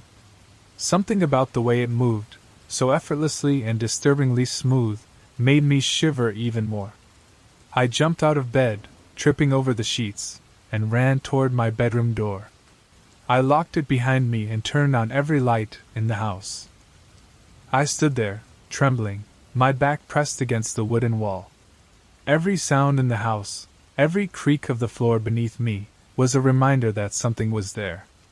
Outside, suddenly, the knocking started again, this time at the door to my room. Knock, knock, knock. I swallowed hard, my throat dry as paper. "Who are you?" I shouted, my voice cracking with panic. There was no answer, only the echo of my own voice and the silence that followed. But the knocking didn't stop. It grew louder, more insistent, as if it knew I couldn't ignore it. With shaking hands I reached for my phone, but there was no signal. Not even the Wi-Fi worked, despite the router being just in the next room. It was completely disconnected. Trapped in my own house with something I couldn't comprehend, I knew I couldn't stay there. I grabbed a chair from the corner and wedged it under the doorknob to block it. Then I made my way to the bedroom window that overlooked the backyard. Slowly, I lifted the blinds, my heart pounding in my chest. The yard was dark, but still, nothing moved. With utmost caution, I opened the window, trying not to make a sound. The cold night air hit me, but it was better than staying trapped inside. I stepped out onto the grass, barefoot, and ran. I didn't look back. I passed the shed, climbed over the fence, and made it to the main street, where the streetlights still flickered faintly. My mind was a blur, moving purely on instinct. When I reached the other side of the neighborhood, I stopped, leaning against a tree to catch my breath. The night seemed calm, as though everything I had experienced was behind me. But then I saw it again. It was standing at the end of the street, under the light of a lamppost. Its head was tilted, its posture still, almost as if it were waiting. I don't know what made me do it, but I shouted, "What do you want from me?" For the first time, it moved toward me, taking a slow, deliberate step. I turned and ran as fast as I could. My bare feet slapped against the pavement, and every time I dared to look back, it was closer. I couldn't hear it running, but somehow, it was closing the distance with every passing second. I found refuge in a 24-hour store. The bright lights and the presence of other people made me feel, at least for a moment, that I was safe. But as I write this, sitting at a plastic table next to the coffee machine, I know this isn't over. I feel it, even now.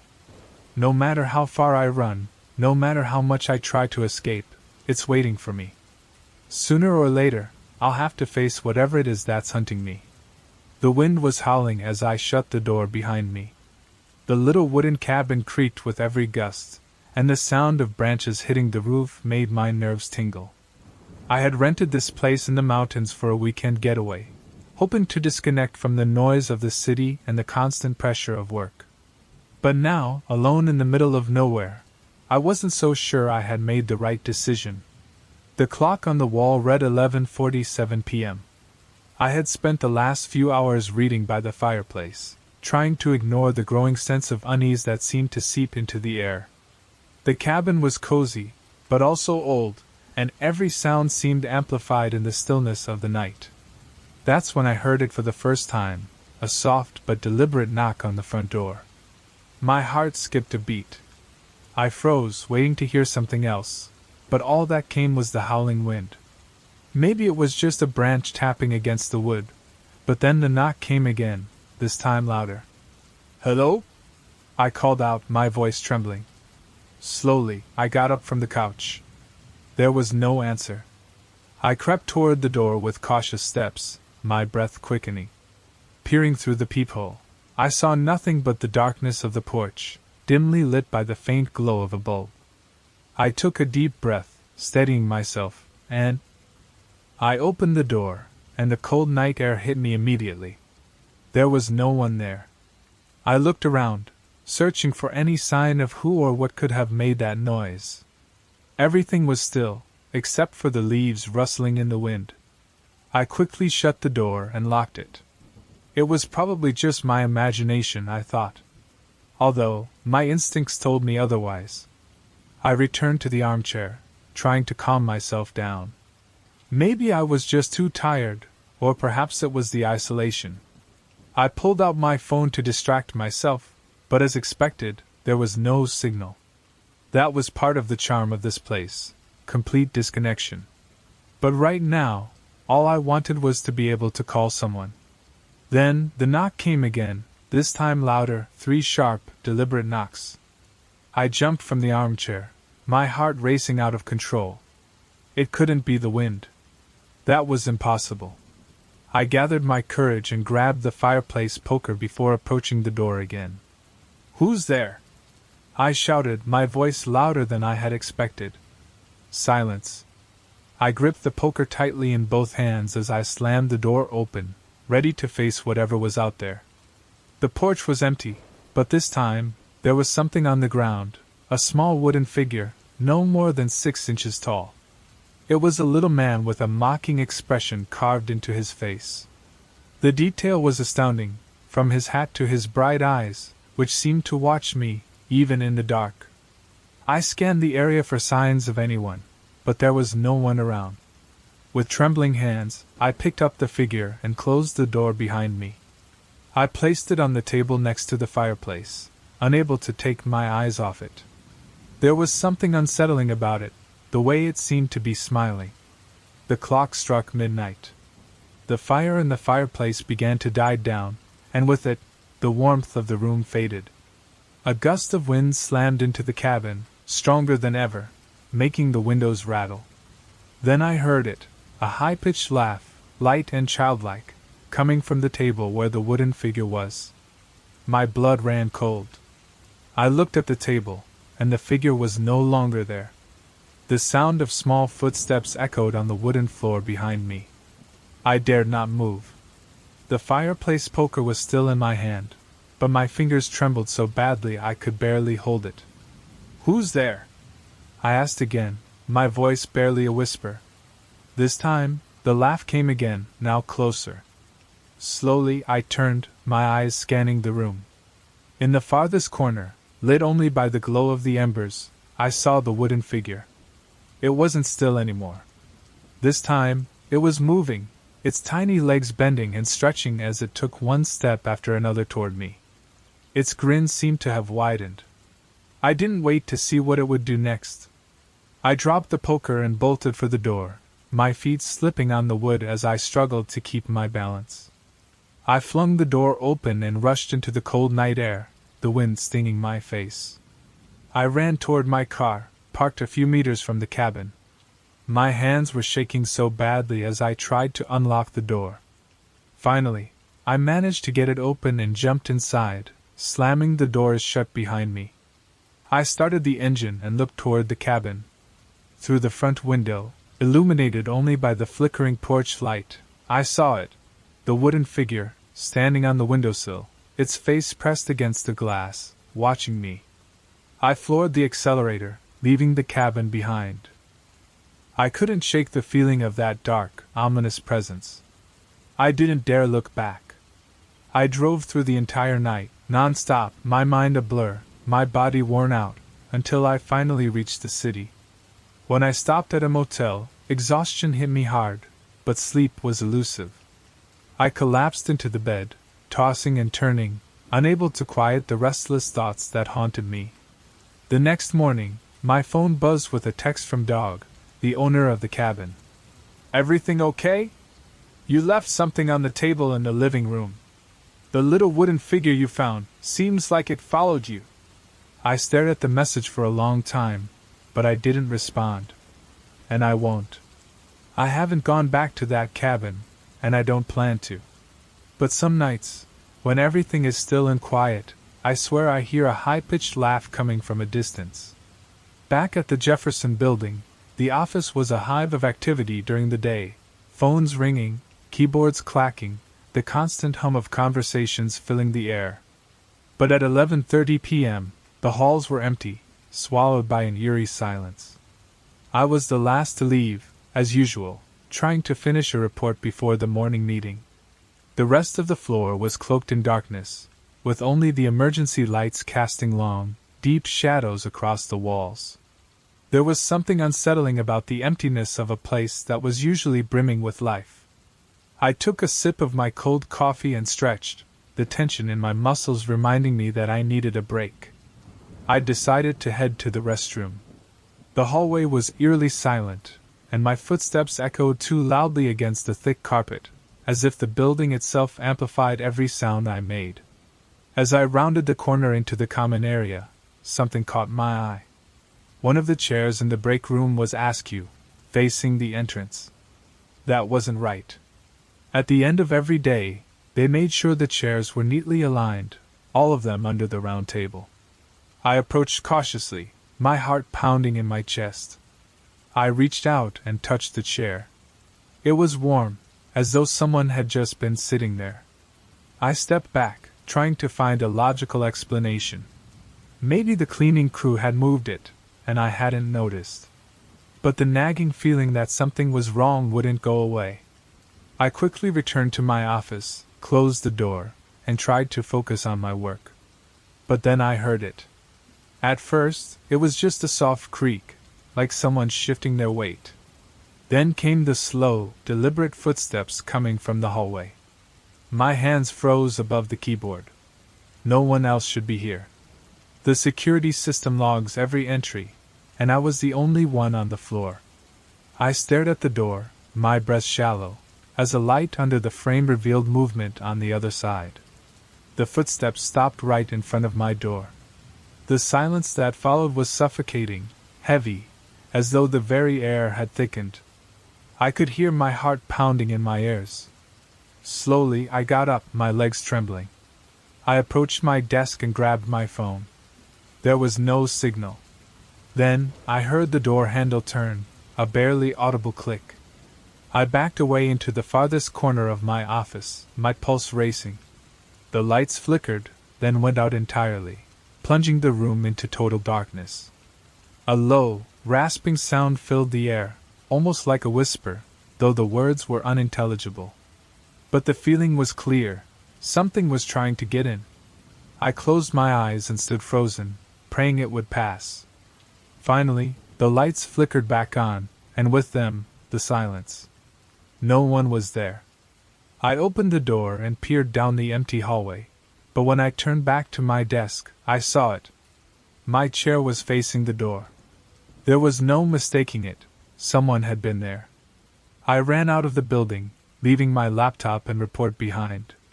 That was the last time I stayed late at the office. The headlights of my truck sliced through the darkness on the empty stretch of rural Highway 23. The digital clock on the dashboard read 11:47 p.m. I had been driving for almost 4 hours, taking back roads to get home after a business conference in Springfield.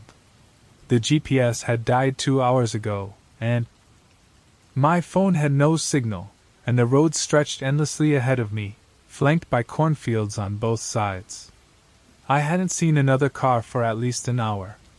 Then I saw it, a figure in overalls standing by the side of the road, arm raised as if asking for help. Beside him, an old truck sat with its hood propped up. The scene instantly sparked an internal debate. Should I stop to help or keep driving? But in a place so remote, so far from anything, it just felt wrong to drive by without offering assistance. I slowed down, listening to the crunch of gravel beneath the tires. The dashboard showed a temperature of 42 degrees Fahrenheit. It was too cold to leave anyone stranded. I brought the truck to a halt about 20 feet from his vehicle and switched on the hazard lights. The rhythmic flicker of the blinkers filled the cabin, and my hand moved toward the door handle. But something made me stop. Through the side mirror, I watched the man's movements. His arm had dropped, and he'd taken a step forward, but something about his walk seemed off. His legs moved stiffly, as if he were learning to walk. I squinted, trying to make out more details under the dim light of my taillights. My stomach tightened. Where his face should have been, there was nothing. No darkness, no shadow, just an emptiness, as if someone had erased that part of his head with an eraser. My heart began to hammer in my chest, and sweat broke out on my forehead, despite the chill. I tried to shift into drive, but my hands were shaking so violently that I couldn't grasp the gear stick. The figure took another step toward my truck, his movements now more assured, no longer like someone in need of help, but more like a predator closing in on its prey. I saw him clearly in the mirror now, the worn overalls, the muddy work boots, and that horrible, empty space where his face should have been. Finally, my fingers obeyed, and I managed to put the truck in drive, just as something slammed into the back of my vehicle. The whole truck jolted from the impact. I floored the accelerator, the tires spinning on the gravel before catching traction. In the rearview mirror, I saw the figure running, literally running, after my truck. His movements were smooth now, unnatural, fast.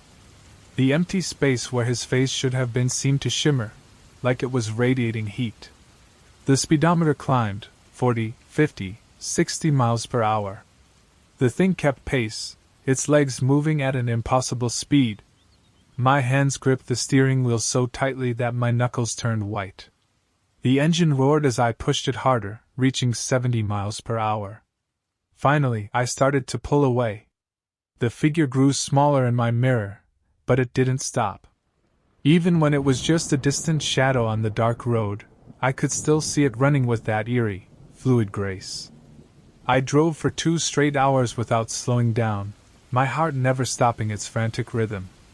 Only when I crossed the state line did I finally pull into a gas station. My shirt was soaked with sweat, and my legs shook so much I could barely walk. The fluorescent lights of the station felt like the safest place in the world. I filled up my tank and went inside, needing to be surrounded by normal people and things. The cashier looked up from his phone as I approached the counter. "Tough night?" he asked, noticing my condition. I grabbed a coffee with trembling hands. "You could say that," I replied. My curiosity got the best of me as I waited for the coffee to cool. "What's further down that stretch of rural Route 23? I asked. The cashier frowned. "After the Thompson farm, Route 23 just ends. It's been that way for years. Beyond that, it's just access roads to abandoned farms." My cup slipped from my hands, the hot coffee spilling onto the floor. The cashier said something, but I didn't hear it. The blood was pounding in my ears because I knew. I had driven at least 20 miles past the Thompson farm before I encountered that thing on the road. That night, I slept in my truck, parked under the bright lights of the gas station. The next morning, I took the interstate home, adding 2 extra hours to my trip. I haven't driven those backroads since. Sometimes, when I try to sleep, I remember the impossible, fluid way that thing ran after my truck. In my dreams, I see that empty space where his face should have been, rippling like heatwaves rising from the pavement. I've tried to research similar encounters in that area, but most people think I'm crazy or that I made it all up. But last week, I received an email from someone who had read my story on a forum. It included a photo taken in 1963, showing a group of farmers standing in front of an old barn. In the background, partially hidden by shadows, was a figure in overalls. The image was blurry, but I recognized its posture, the way it stood, and where its face should have been, there was nothing but emptiness. I didn't respond to the email. I deleted it immediately and ran a virus scan on my computer, hoping it was just a manipulated image. But I know what I saw that night on Rural Road 23. I know that somewhere on those dark, back roads, something that looks almost human still stops cars, waiting for someone else to pull over to offer help. These days, I stick to well-lit roads. I keep my tank full and my phone charged. And if I ever see someone stranded on a dark rural road, I call the police to help them. Because some things that look like people in need of help are anything but. Some things just use the human form as a poorly fitting disguise, waiting for their chance to move in closer. The local police never found any evidence of what I encountered that night. The few times I've tried to talk about it, people assume I was tired or hallucinating after too many hours on the road. Maybe they're right. Maybe my mind played a trick on me. But I know what I saw in my mirror. I know how that thing moved. And sometimes, when I'm driving at night and I see someone stopped on the side of the road, I carefully check my rearview mirror before deciding whether or not to stop. I look for a face, and I keep my foot on the accelerator, ready to escape at the first sign that something isn't quite right. I've developed new habits since that night. I installed the dash cam in my truck. I bought a satellite phone for emergencies. I mapped out every 24-hour gas station and police station along my regular routes. Some people would call me paranoid. I call it survival. That encounter changed the way I see the world. It's not just about that faceless thing anymore. It's about all the empty spaces in our world. Those dark roads where strange things might be waiting. I've learned that reality isn't as solid as we pretend it is. I still travel for work, but now I'm more cautious. I plan my routes carefully. I never drive on rural roads after dark. And I've learned to trust that visceral feeling that made me hesitate before getting out of my truck that night. Last month, I had to attend another conference in Springfield. I took the interstate, even though it added hours to my trip. As I passed the exit to Rural Road 23, I glanced through the trees, barely making out the road stretching into the darkness. For a moment I thought I saw something standing at the tree line, a figure in overalls, raising an arm in greeting. I pressed the gas pedal harder and didn't look back. Some roads are better left untraveled. Some help is better not offered. And some mysteries are better left unsolved. The world feels different now. Bigger, stranger, more dangerous. I know there are things out there that defy explanation, things that take human form but aren't human at all. Things that wait on dark roads, hoping someone will stop to help. I still drive for work. I still travel, but I do it differently now, carefully, alert, always with one eye on my mirrors, watching for movements in the darkness behind me. Sometimes I wonder about that thing I encountered. Was it always there on that road, or did it come from somewhere else? Are there more like it? What would have happened if I'd gotten out of my truck that night? These questions keep me awake sometimes, but I've learned to live with them. Just as I've learned to live with the knowledge that our world holds mysteries better left unexplored. Some nights, when I'm driving late, I see someone stopped on the shoulder of the road. I think about stopping to help, but then I remember that empty space where a face should have been, and I keep driving. I've never gone back to rural Route 23. I never will. But sometimes, when I'm drifting off to sleep, I remember the sound of the gravel crunching under the tires, the arm raised in the glow of my headlights, and the terrifying moment when I realized that the figure on the side of the road had no face at all. The echo of a phone ringing reverberated in the empty warehouse. It shouldn't have been possible. I had checked all the lines at the start of my shift, and they were dead. But there it was, an old-fashioned rotary phone, ringing, its bell cutting through the darkness of the second floor. I froze at the top of the metal stairs, my flashlight's beam fixed on that impossible sight, while sweat ran down my back despite the cold October air. But I should start from the beginning. My name is Mike Ribbs, and this was my third week working as a security guard at the old Palmer and Son warehouse on the outskirts of Detroit.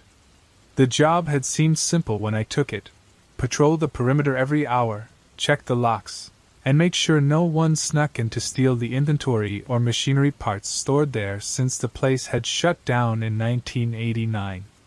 The pay was decent for a night shift, and at 52 years old, with a bad knee from years of construction work, I didn't have many better options. The first 2 weeks were exactly as expected. The massive warehouse was completely silent at night, with only the occasional creak of windows, rats scurrying across the concrete floor, or pigeons fluttering in the rafters. I made my rounds, read paperback novels, sipped coffee from my thermos, and counted the hours until dawn. The building itself was typical of industrial spaces: 2 floors of concrete and corrugated metal, with rows of steel shelves filled with dusty boxes and forgotten equipment. The ground floor housed the loading docks and the main storage areas, while the second floor contained old offices and more storage space. That night started like any other. I arrived at 11 p.m., relieved the day's shift guard, and settled into my usual routine. The first few hours passed without incident as I made my rounds.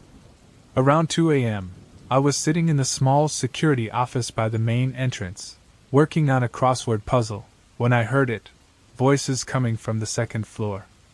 At first, I thought it was just my imagination. The building had the usual creaks and nighttime sounds, but these were definitely human voices, muffled, indistinct, but unmistakable. I grabbed my flashlight and radio, instinctively checking that my taser was still clipped to my belt. "Security to Central, over," I said into the radio, following protocol. All I heard was static, something that had never happened before. The signal was usually crystal clear. The voices continued from upstairs. I had to investigate. It was literally my job. But something didn't feel right. Every instinct told me to stay in the office, to call the police, and wait for backup. But what would I tell them? That I heard voices? It would take hours for them to get here, if they even came at all. I climbed the metal stairs, my flashlight sweeping methodically over the area. Each step on the metal stairs echoed in the emptiness of the warehouse, despite my efforts to move quietly. My old knee injury protested with each step, reminding me why I had taken this quiet job in the first place. The voices suddenly stopped. I froze on the last step, straining to listen, but all I could hear was the distant hum of the building's HVAC systems. The second floor was darker than the first. Only a few emergency lights cast a dim glow on rows of filing cabinets, abandoned desks, and shelves piled with forgotten equipment. "Security," I called out, trying to keep my voice steady. "If anyone's here, identify yourself immediately." There was no response. I advanced cautiously, checking each office, and everything was in order. Dust accumulated, old furniture scattered about, no sign that anyone had been there. It was then that I heard it. The sound of the phone. But it wasn't a modern ringtone. It was the classic, metallic, ring of a rotary phone from the 70s. My heart skipped a beat as I quickly swung the flashlight toward the source of the sound. There, on a desk in the corner of the office, sat the black, heavy phone, just as covered in dust as everything else on that floor. I stepped closer, each footfall echoing in the silence. Something was off about the ring. It didn't seem to be coming from the phone itself, but rather from the air just above it, as if the sound were floating.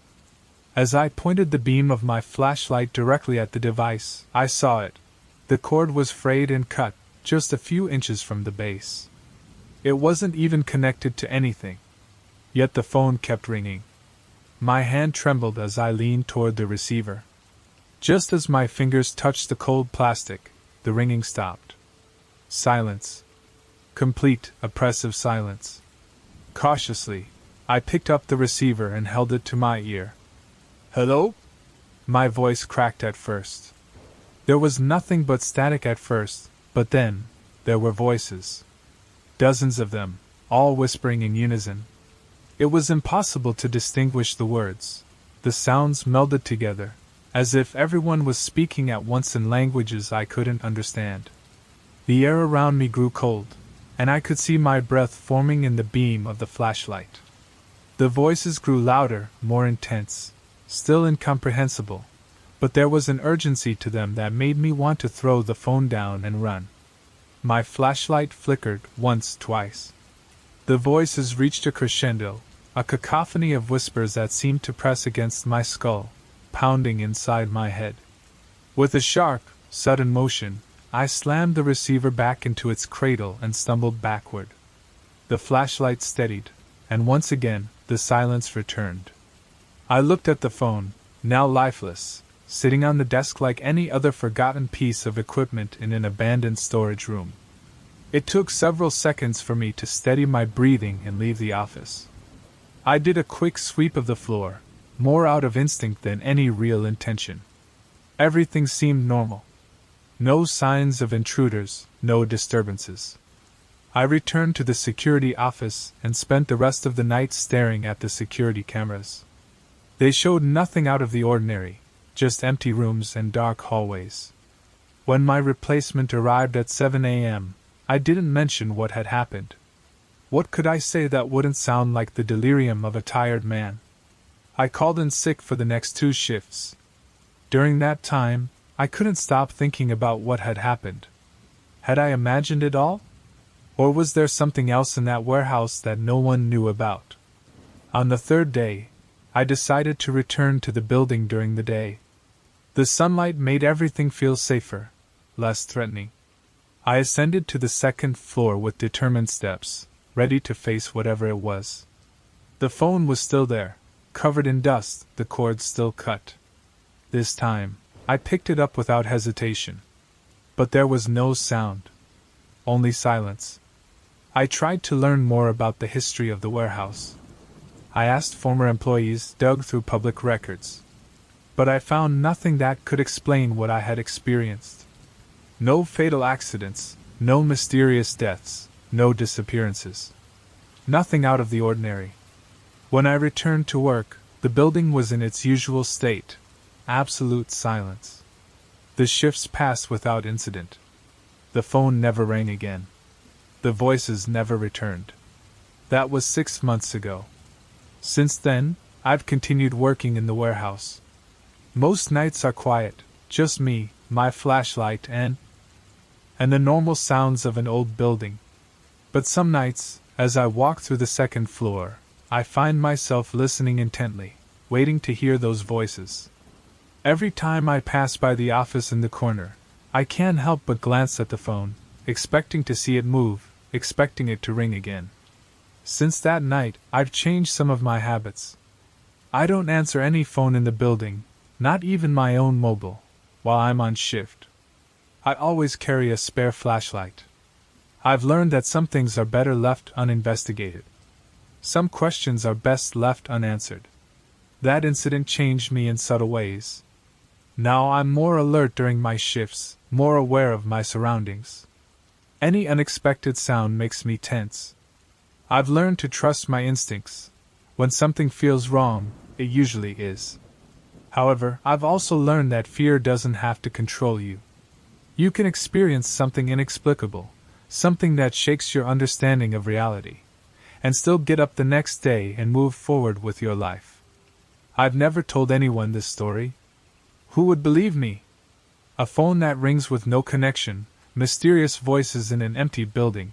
It sounds like something straight out of a cheap horror movie. But I know what I experienced. The memory of that cold receiver, the whispers filled with urgency, and the chilling drop in temperature is etched in my mind with perfect clarity. Last week, the company announced they would be selling the building. It's going to be turned into luxury apartments. Of all things, renovations are set to begin next month. I wonder if the new residents will experience anything strange. A part of me wants to warn them, but what would I say? Watch out for the haunted phone! They'd think I was crazy. I only have 2 weeks left in this job. I turned down the offer to transfer to another warehouse. Instead, I took a daytime job as a security guard at a mall. No old phones, no dark corners. Sometimes I walk by the warehouse during the day, under the sun. It seems completely ordinary, an old industrial building waiting for its next phase. But I know its secrets. I know what happens during those quiet hours between midnight and dawn when the rest of the world is asleep. And sometimes, at home, in the middle of the night, I think I hear a phone ringing in the distance. That same chill runs down my spine. I don't know what was trying to communicate with me that night. I don't know if it was something supernatural, or if there's a rational explanation that I haven't discovered yet. But I know one thing: there are things in this world that we don't understand. Things that defy our explanations and assumptions. As I came to terms with that uncertainty, I realized that some questions don't have answers. And some mysteries are better left unsolved. I should have left when I saw it for the first time, that dark figure standing between the trees, watching me from the edge of Mark's property. But I didn't. I told myself it was probably just a deer or a play of light in the darkness. I've spent most of my life in cities. What do I know about strange shadows you see in the countryside at night? So I stayed. And now I'm writing this because I need to make sense of what happened that night on my friend's farm, even though I know no one will believe me. It all started 3 days ago when I drove to Mark's farm in western Pennsylvania.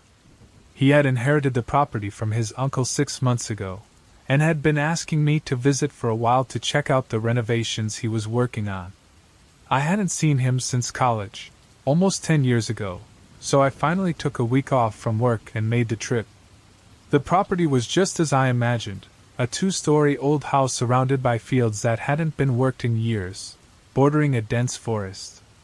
Mark had done a great job renovating the inside, but the exterior still needed painting, and the porch boards creaked ominously when you walked on them. He proudly showed me around the house, pointing out all the improvements he'd made, but then he had to leave for a meeting with a contractor in town to talk about replacing the roof. "Make yourself at home," he said as he left. "I should be back in a few hours. Help yourself to whatever's in the fridge." I spent the afternoon walking around the property, exploring the old barn and the rest of the land, but I couldn't shake the feeling that something wasn't quite right. The crisp, fresh air of late October filled the air around the sheds, the ground crackling beneath my feet with the crunch of dry leaves. As the sun began to set, I grabbed a beer from the fridge and walked out to the front porch. The temperature was dropping, but I was wearing a thick flannel shirt, and I wanted to enjoy the silence. Living in Philadelphia, I rarely experienced such quiet. Around 8 p.m., I lit a cigarette, shielding the flame from the wind with my hand. The moon was nearly full, casting a pale, ghostly light over everything. That's when I saw it for the first time, a dark figure, perfectly still, standing at the edge of the tree line, about 50 meters away. It was taller than any person should be, impossibly thin. It just stood there, motionless. My hand froze halfway to my mouth, the cigarette forgotten. I squeezed my eyes shut, trying to make out more details, but all I could see was a black silhouette against the even darker forest. As I continued to stare, it stepped back in a smooth motion and seemed to melt into the shadows between the trees. I jumped to my feet so quickly that I knocked the beer bottle over, and it shattered on the porch boards. But I hardly noticed.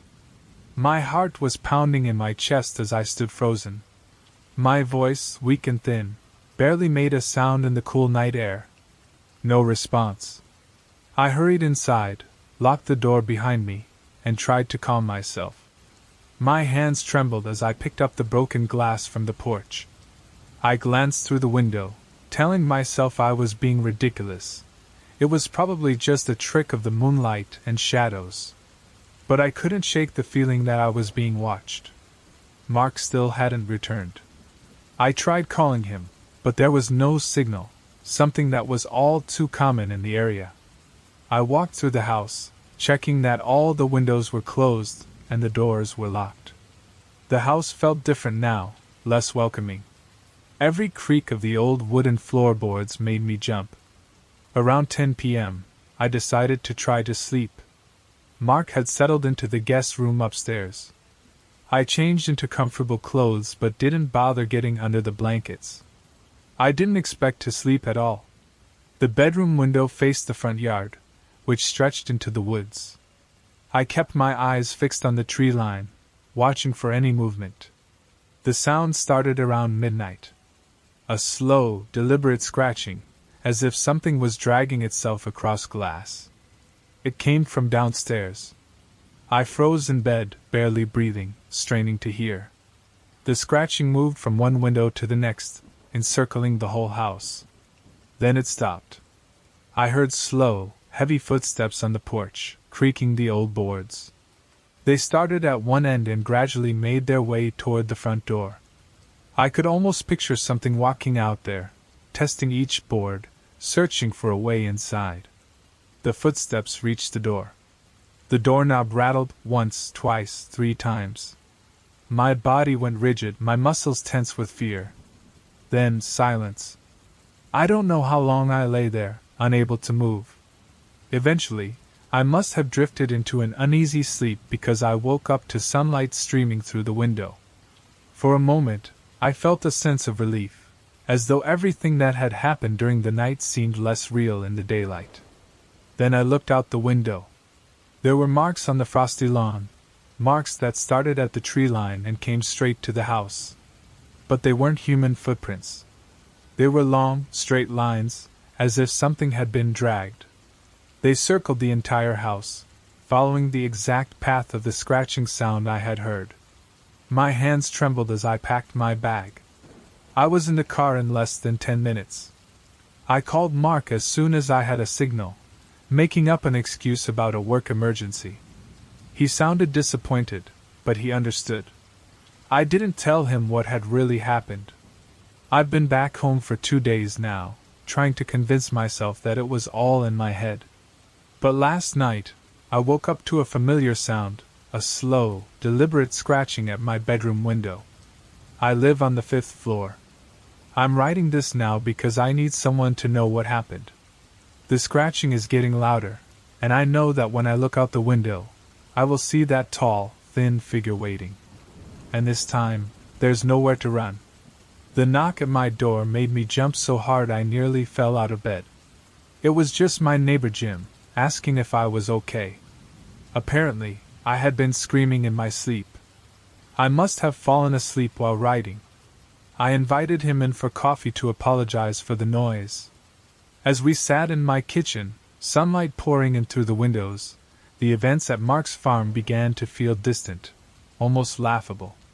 I found myself laughing as I told Jim the story, treating it like a product of my overactive imagination and too much beer.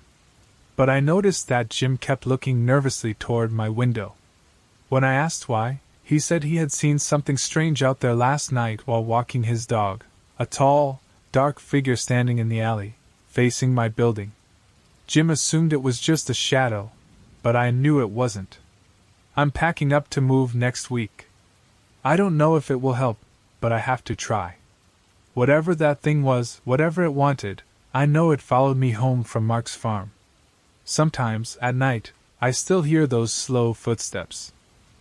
The heavy footsteps kept rising and falling outside my building, and the strange sounds wouldn't stop. Yesterday, I called Mark, and he told me he had been having trouble sleeping lately. He kept hearing weird noises outside at night, scratches on the windows, but he was convinced they were just raccoons or something like that. I wanted to warn him, to tell him to leave that house, but what could I say that wouldn't sound insane? So, I'm writing this down as a record, just in case something happens to me. If you're reading this, and you ever find yourself alone at night in a secluded place, and you see a tall, thin shadow watching you from the trees, don't tell yourself it's nothing. Don't try to rationalize it. Just run as fast and as far as you can. Because once it notices you, once it knows you've seen it, it will never stop following you. And sooner or later, on one of those nights when you hear that scratching at your window, you'll look outside, and it will be there, waiting. And then, I don't know what happens. I don't want to know. All I know is that the scratching at my window gets a little louder every night. The footsteps are getting closer, and sometimes, when I wake up in the darkest hours before dawn, I catch a glimpse of something in the corner of my room, tall, and possibly thin, staring at me with eyes I can't quite see. But that's impossible, right? I keep all my windows shut, and my door is locked tight. There's no way it could get in. The scratching has stopped for now, but I can still hear footsteps in the hall outside my apartment, slow, heavy, making the floorboards creak. They're getting closer. I should run. I know I should run, but where can I go where it won't find me? Eventually, the steps stop right in front of my door. The handle starts to turn slowly and deliberately. I know I locked it, but no, this ends now. I'm not running anymore. I'm not hiding. Whatever that thing is, whatever it wants, I'm going to face it. I'll open that door myself and finally see it. The wind was howling as I walked down the empty road. My car had run out of gas about 5 miles from the nearest station. With my hands in my pockets and the collar of my coat pulled up, I tried to ignore the biting cold against my face. There were no lights on the horizon, only darkness and the occasional flicker of stars through the clouds. The silence of the night was almost complete, except for the rhythmic sound of my boots hitting the pavement. That constant beat until it wasn't. I heard another set of footsteps behind me. I stopped abruptly and spun around, but there was no one there, just the empty stretch of road behind me. I pulled out my phone to use the flashlight, but, as expected, there was no signal. The phone's light barely illuminated beyond a few feet. "Hello?" My voice sounded smaller than I intended, and the echo was lost in the vastness of the night. No response. I kept walking, faster this time, glancing over my shoulder every few steps. Nothing. But the feeling of being watched didn't go away. It was like something was just out of my line of sight, waiting for me to stop. Minutes later, the footsteps returned. This time, they were clearer, heavier. I stopped again, my heart pounding in my chest. "Who's there?" Silence was my only answer, but now even my own breathing seemed too loud. The wind suddenly stopped. The stillness was palpable, like the world was holding its breath. That's when I saw it. About 20 feet in front of me, something emerged from the darkness. It was a tall figure, human-like but strangely awkward in its proportions. Its posture was unnatural, with its shoulders hunched and arms hanging too low. The light from my phone barely touched it, as if it were absorbing the light instead of reflecting it. It didn't move, but I could feel its gaze. I couldn't see its face, but I knew it was watching me. "I don't want any trouble," I said, stepping back slowly. It didn't respond, didn't make a sound. It just stood there, like a shadow trapped at the edge of reality. I took another step back and I stumbled, falling backward, and when I lifted my gaze, the figure was gone. Panic took over me. I quickly stood up, pointing my phone in every direction, my hand shaking along with the beam of light. "Leave me alone!" I screamed, though I had no idea if it could hear me or even understand. I ran, not knowing if I was heading in the right direction toward the station, but I didn't care. I just needed to get away. The footsteps came back, this time directly behind me, so close I could almost feel the weight of them pressing down on my shoulders. I dared not look back. The path seemed endless, my breath erratic, and my legs threatened to give out beneath me, but I kept going. Finally, a faint glow appeared on the horizon, a dim light like that of a lone street lamp. The relief nearly brought me to tears. I made my way toward the light, praying it was the gas station. When I arrived, I found a small, old building barely lit by a flickering bulb by the door. The doors were shut, and there was no one in sight, but it was a refuge. I knocked, banging on the door with all my strength. "Please, let me in! There's something out there!" No answer. I turned to look back at the road I had come from. The figure was there again, just at the edge of the light. This time, I could see more details, and I wished I hadn't. Its skin was pale, as if it had never seen the sun, stretched tight over an angular skeleton. It had no visible eyes, just two dark voids where they should have been. "Leave me alone!" I screamed, my voice breaking. The figure didn't move. It just stood there, as if waiting for something. Suddenly, the lights inside the station flickered on.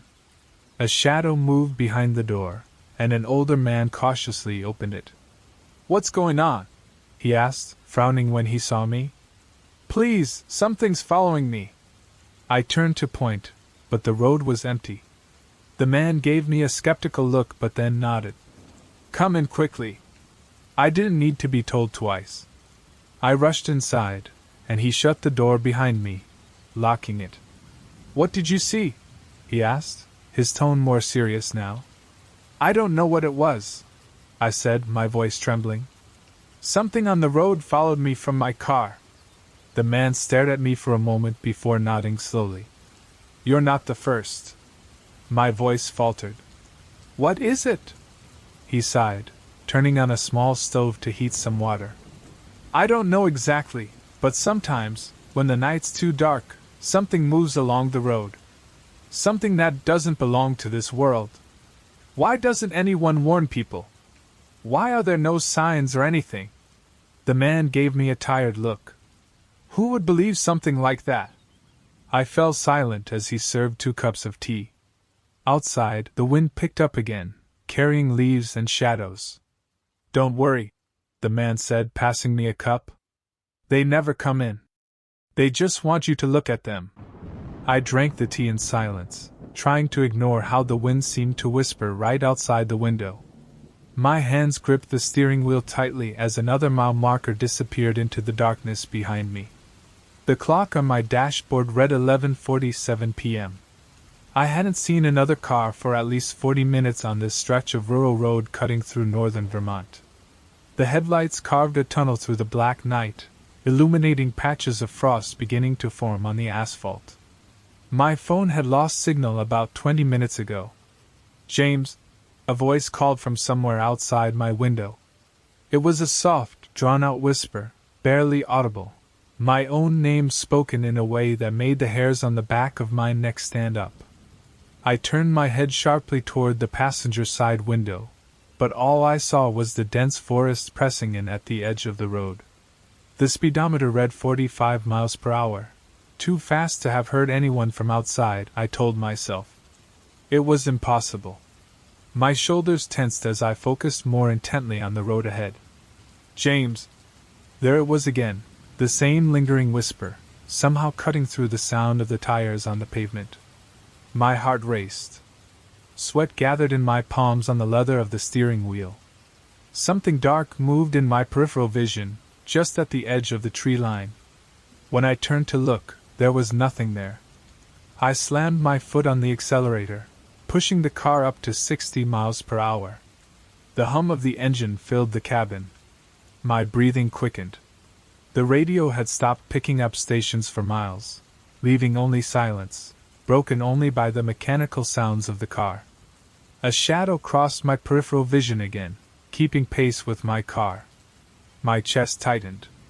Logic told me nothing could run that fast, but my eyes kept catching glimpses of movement just outside my direct line of sight. I hit the electric window controls, making sure all 4 windows were completely closed. The air conditioning was already on, but I felt a cold sweat on my forehead. My eyes darted quickly between the road and the rearview mirror. And the side mirrors, James? I need help. The voice was closer now, almost as if someone were leaning in through a non-existent window. I could hear the harsh tone, like sandpaper against wood. My hands trembled on the steering wheel, and the dark shape flickered at the edge of my vision once more. This time, I caught a flash of something pale within it. I slammed the accelerator to the floor, pushing the car to 75 miles per hour. The engine roared as the trees blurred past in a dark smear. My heart pounded so hard I could feel it in my throat. James, please. A white face flashed in my peripheral vision, disappearing before I could even turn my head to look at it. My stomach lurched. I swerved slightly, overcompensating to straighten the car. The tires screeched as they fought against the central line's warnings. I fumbled for the interior light controls, hitting the switches until the cabin lit up. The harsh overhead light cast reflections on the windows, but I felt a little calmer now that I could see clearly inside the car. My knuckles were white on the steering wheel, and the next mile marker showed I was still 15 miles from the next town. The rural road stretched endlessly ahead of me. I pressed the accelerator harder. A sound, like nails scraping against glass, came from the rear passenger window. I jerked my head around, nearly losing control of the car again. There was nothing there, but the sound continued. My breathing was ragged now. James, so cold. The voice was inside the car now, right behind my seat.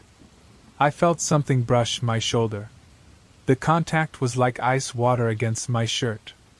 I screamed and jerked the wheel hard, almost veering off the road. The car skidded before I could regain control. My eyes locked onto the rearview mirror. The back seat was empty, but as I stared, frost began to spread across the rear window in delicate patterns. The temperature inside the car plummeted. I could see my breath in small white clouds. I hit the heater controls, cranking them to full blast. My head felt like it was on fire, and my hands shook so badly I could barely grip the wheel. The car's speed fluctuated as my foot trembled on the accelerator. Something moved in the back seat, a brief flash of shadow. But this time, I saw it clearly in the mirror.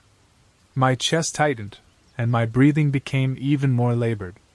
The cold was so intense it felt like it was burning my lungs with every desperate breath. James, look at me. I kept my eyes rigidly fixed on the road, focusing on the path ahead with every ounce of will I had left. More movement caught my peripheral vision. The shadow was taking form, becoming more solid. Pale fingers appeared at the edge of my seat. I started to speak out loud, my voice trembling. This isn't real. This isn't happening. Just keep driving, just get to the town. The fingers crawled higher up my seat. Long, too long, with too many joints. The nails were black and curved. I could feel the cold radiating from them, even through the seat. James. The scream filled the car, impossibly loud. I slammed the brakes instinctively. The car went into a skid. I wrestled with the steering wheel, trying to remember everything I knew about controlling a slide. The world spun in a blur of headlights and trees. The car finally stopped sideways across the road. The engine cut off, and in the sudden silence, my ragged breath sounded deafening. I froze, my hands clenching the wheel, afraid to move. Nothing happened. No voice, no movement, only the ticking of the cooling engine. My heart was pounding in my chest. After what seemed like hours, though it was probably only minutes, I shakily reached for the key. The engine roared to life on the first attempt. I shifted the car into drive and began to move forward, slowly, much slower now. My entire body was trembling. I kept the interior lights on and cranked the heater to the maximum. I no longer dared to glance at the mirrors. 10 miles to the town. The road stretched endlessly in front of me.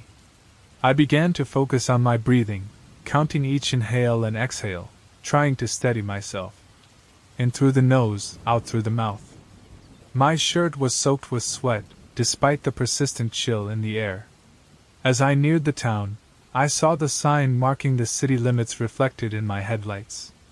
The fluorescent lights of a gas station appeared in the distance, promising a sense of safety. Under their artificial glow, I pressed harder on the accelerator, determined to reach that beacon of security. The cold began to fade away as the city lights drew closer. The frost on the windows melted away, and I let out a sigh of relief. Finally, I pulled into the bright-lit parking lot of the gas station and turned off the engine, still trembling, letting the warmth of the car envelop me. My hands shook so violently that I could barely open the door. I stumbled out of the car, my steps unsure, and walked into the gas station. The buzzing of the fluorescent lights and the familiar jingle of the bell above the door as I entered made me feel, for the first time in hours, a little bit safer. The clerk looked up from his coffee cup, asking in a disinterested tone, "Can I help you?" "Yes, please," I murmured, my hands still trembling. The clerk tried to make small talk. "Tough night?" he asked. I nodded, unable to speak about what had just happened. I could hardly process it myself. But one thing I knew for certain: I would never take that road again. As I stepped outside, I noticed a small motel next to the gas station. The sign flickered weakly. "Rooms available." I decided to stay there. I couldn't drive anymore. The receptionist, an older man with glasses, handed me a key without asking any questions. "Room 312, third floor." "Good night." I climbed the stairs wearily, locked the door with the deadbolt, and checked all the windows before collapsing onto the bed. The air conditioning unit hummed in the background, a constant sound that helped calm me, even if just a little. Still, I didn't sleep well.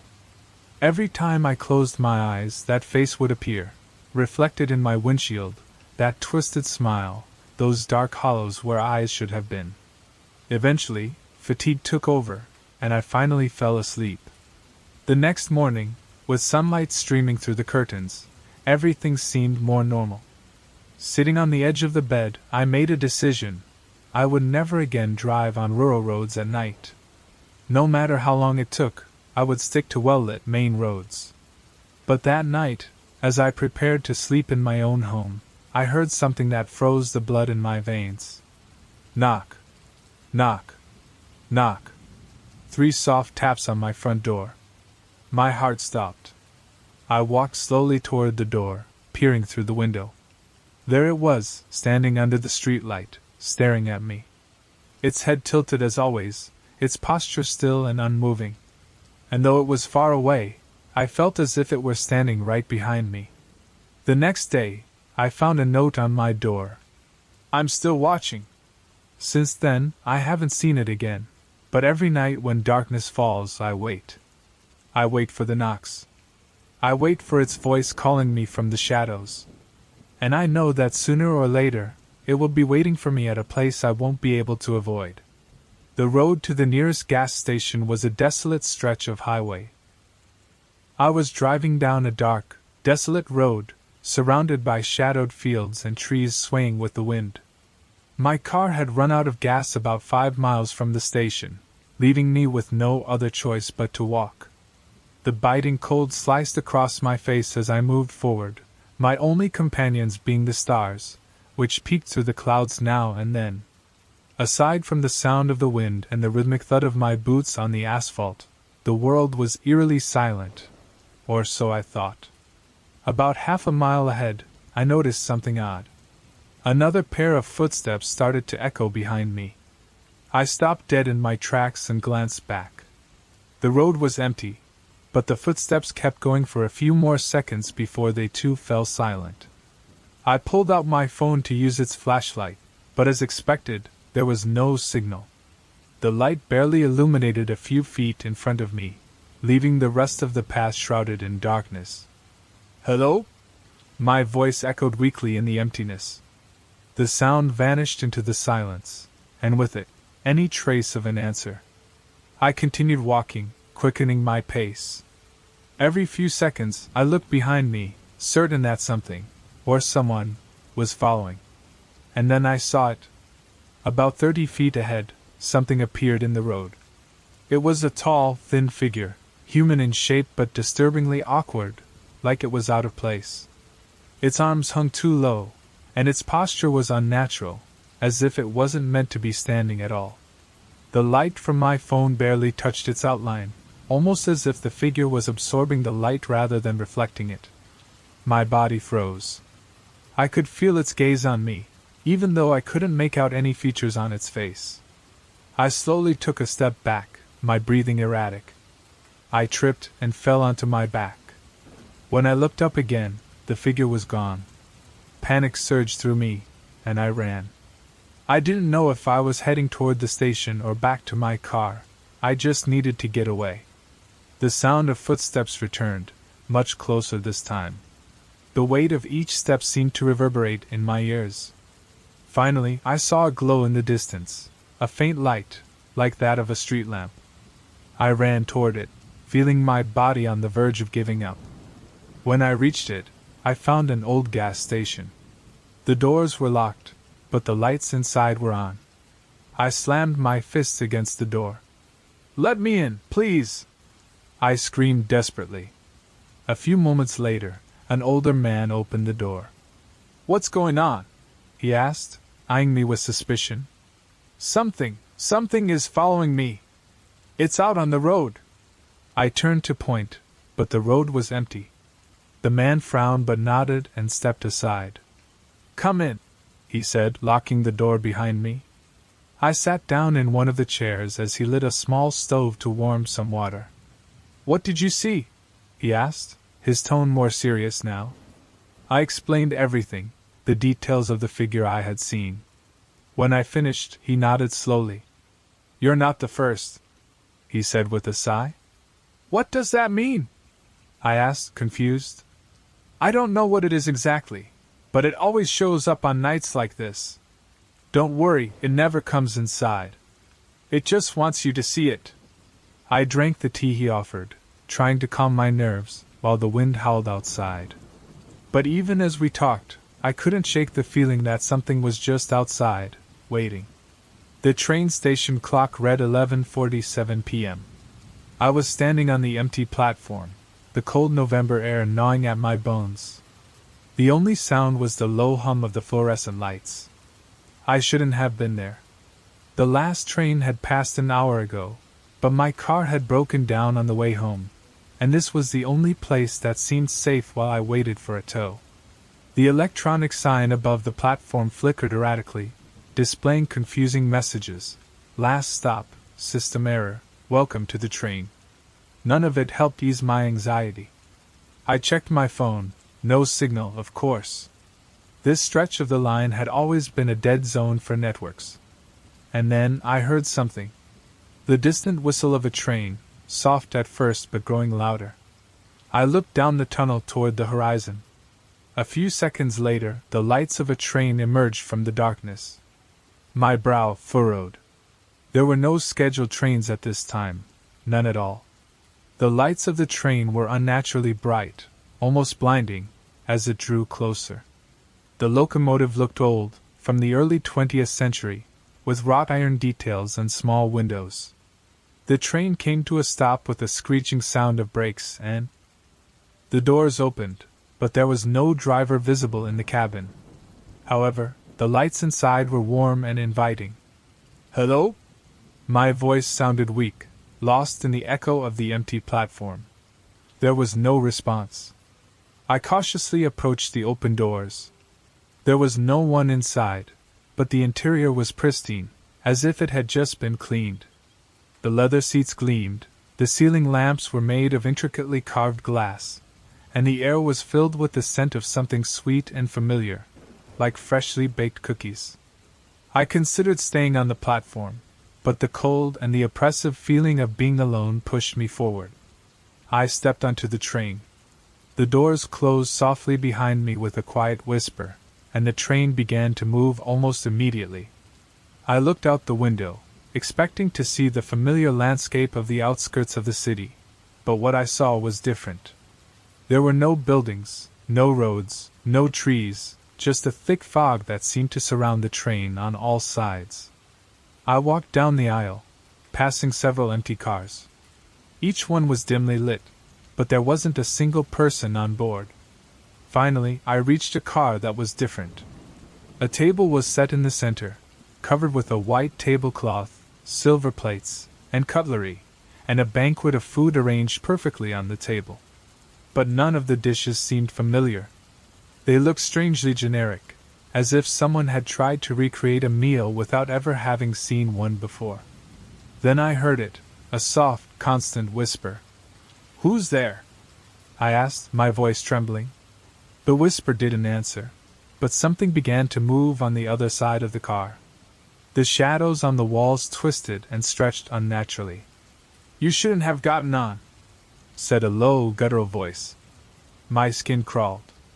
I looked around, searching for the source, but saw no one.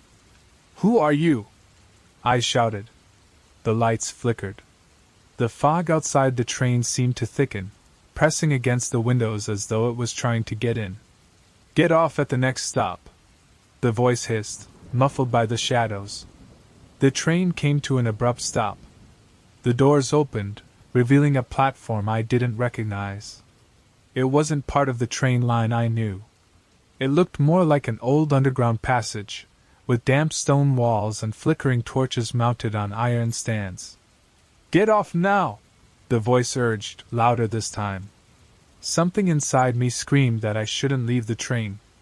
A deep, primal feeling that the platform wasn't safe.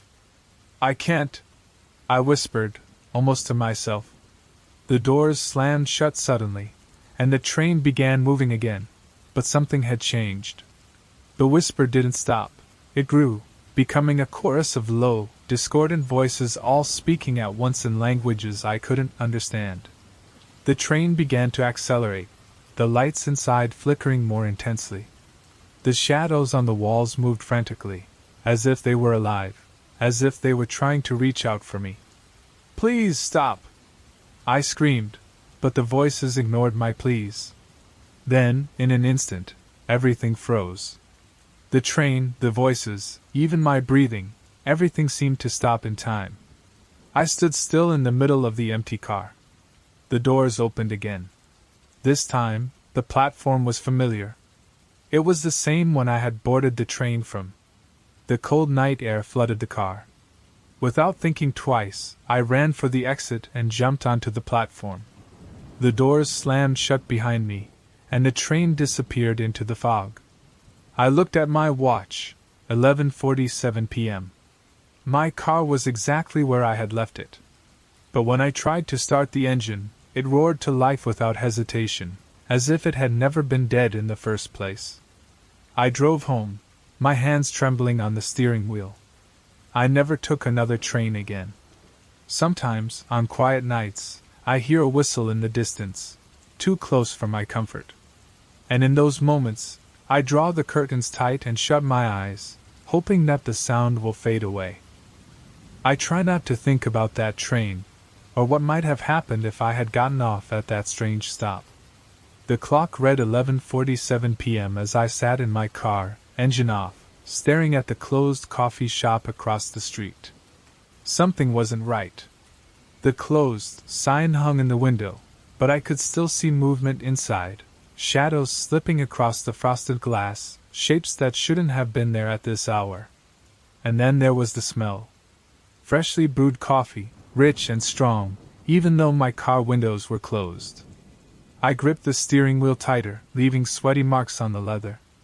I knew the coffee shop had closed at 9 p.m. I had passed by earlier and saw Rita, the owner, changing the sign and locking up. But now, there were definitely shadows moving inside. The smell of coffee was getting stronger, like it had just been made, filling the air around me. My phone had no signal, of course. I was in one of those dead zones near the industrial park where calls always dropped. The flickering streetlight above my car cast shifting shadows on the windshield. I should have left, gone back to my empty apartment, taken a sleeping pill, and forgotten all about what was happening here. But I couldn't. Curiosity gnawed at me, pulling me toward the darkened coffee shop. I opened the glove compartment, pulling out the small flashlight I kept for emergencies. The cold metal pressed against my palm as I stepped out of the car. The hinges creaked in the still night air. The parking lot was empty, my footsteps crunching on the gravel as I walked toward the coffee shop. The smell of coffee hit me harder now, overwhelming and unmistakable. Even though all the lights inside were off, the closed sign still hung in the window. I pressed my face against the glass, blocking the streetlight's glare with my hands. Inside, the tables were empty, their chairs neatly stacked on top. But the shadows I had seen were real, I was sure of it. When I grabbed the door handle, it was cold. I expected resistance, but it turned easily in my hand. The bell above the door rang softly as I stepped inside, and the smell of coffee nearly made me dizzy, dark, rich, and roasted, stronger than any coffee I'd ever smelled. The shop was empty. The machines were off, the counter clean for the night, and the cash register was closed. Yet the scent lingered, more intense than ever. "Hello?"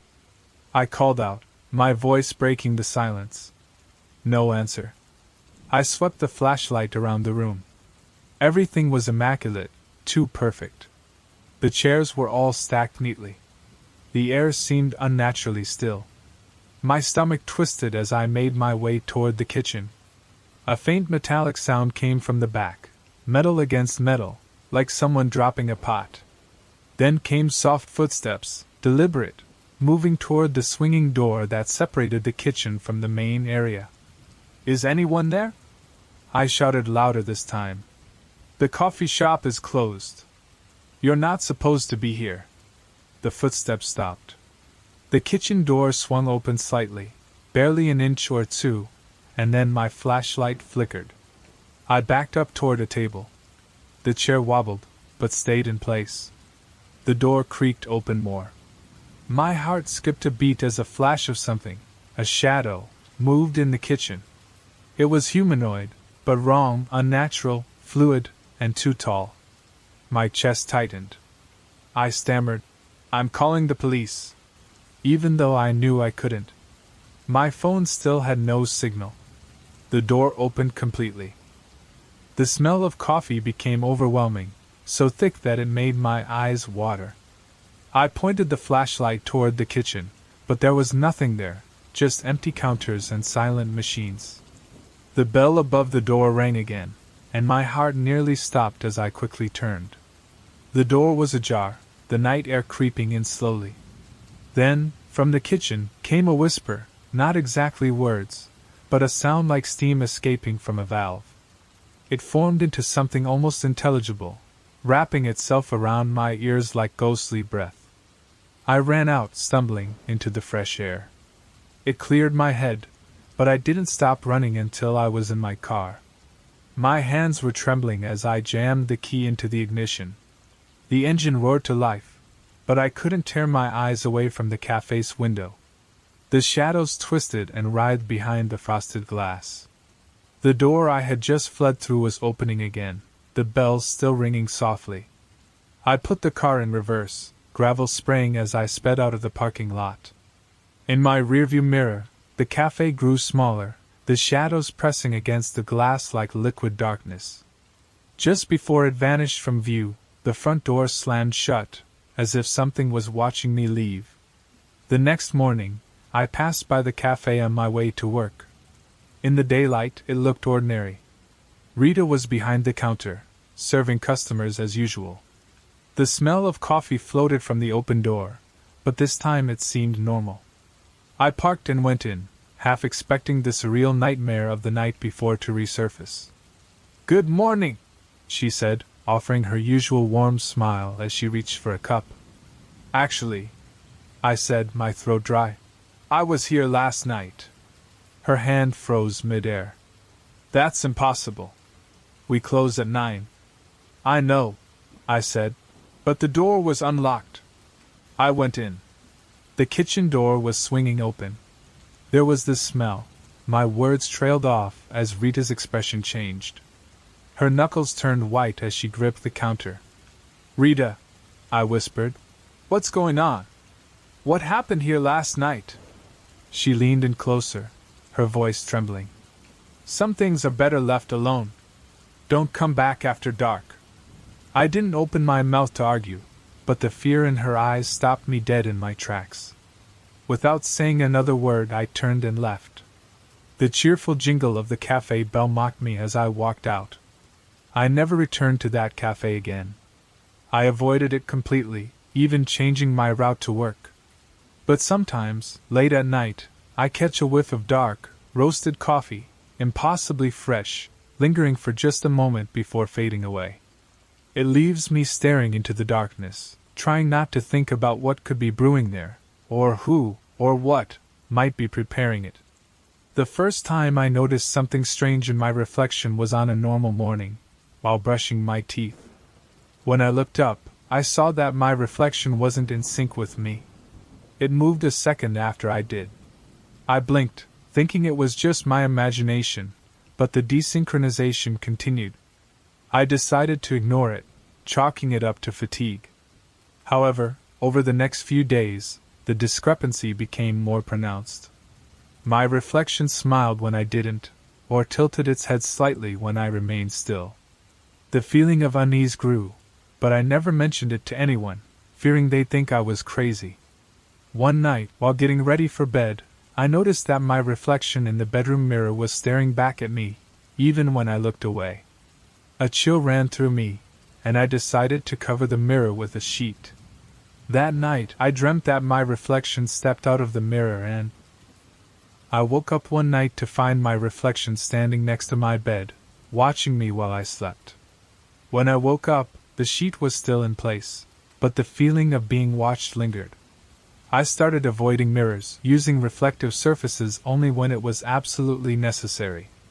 But one day, as I passed by a store with a large display window, I saw my reflection.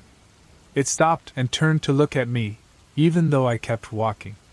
Panic gripped me, and I rushed to consult a therapist. They suggested it could be stress or hallucinations and prescribed medication, but there was no improvement. My reflections continued to behave independently, and I began to notice that at times, they were completely absent. One afternoon, while washing dishes, I looked out the window and saw my reflection in the glass, standing in the garden, staring at me. I dropped the dish, which shattered in the sink. When I looked back, the reflection was gone. I decided to investigate whether anyone else had experienced something similar. On online forums, I found stories from people who claimed that their reflections had become conscious, and in some cases, had even tried to replace them. Most of these stories ended abruptly, without resolution. One night, while shaving, my reflection stopped mimicking me entirely. It stood still, staring at me with an expression I didn't recognize. Suddenly, it smiled in a sinister way and raised a hand, pointing at me. I backed away, stumbling and falling to the ground. When I got up, the reflection had resumed mimicking me, but the sense of threat was palpable. I decided to cover all the mirrors in my house and avoid any reflective surfaces. However, one night, while walking down the hallway, I saw a dark figure at the end. I turned on the light, but no one was there. When I turned it off, the figure reappeared, much closer this time. Fear consumed me as I realized that my reflection was trying to escape from the world behind the mirror to replace me. One early morning, I woke up and saw it standing at the foot of my bed, staring at me with empty eyes. I screamed and turned on the light, but there was nothing there. Desperate, I sought the help of a paranormal specialist. They recommended performing a ritual to seal the mirrors and prevent any entity from crossing through. In desperation, I followed their instructions to the letter. For a while, everything seemed to normalize. My reflections synchronized with me again, and the feeling of being watched faded. However, one night, as I walked down the street, I saw my reflection in a window.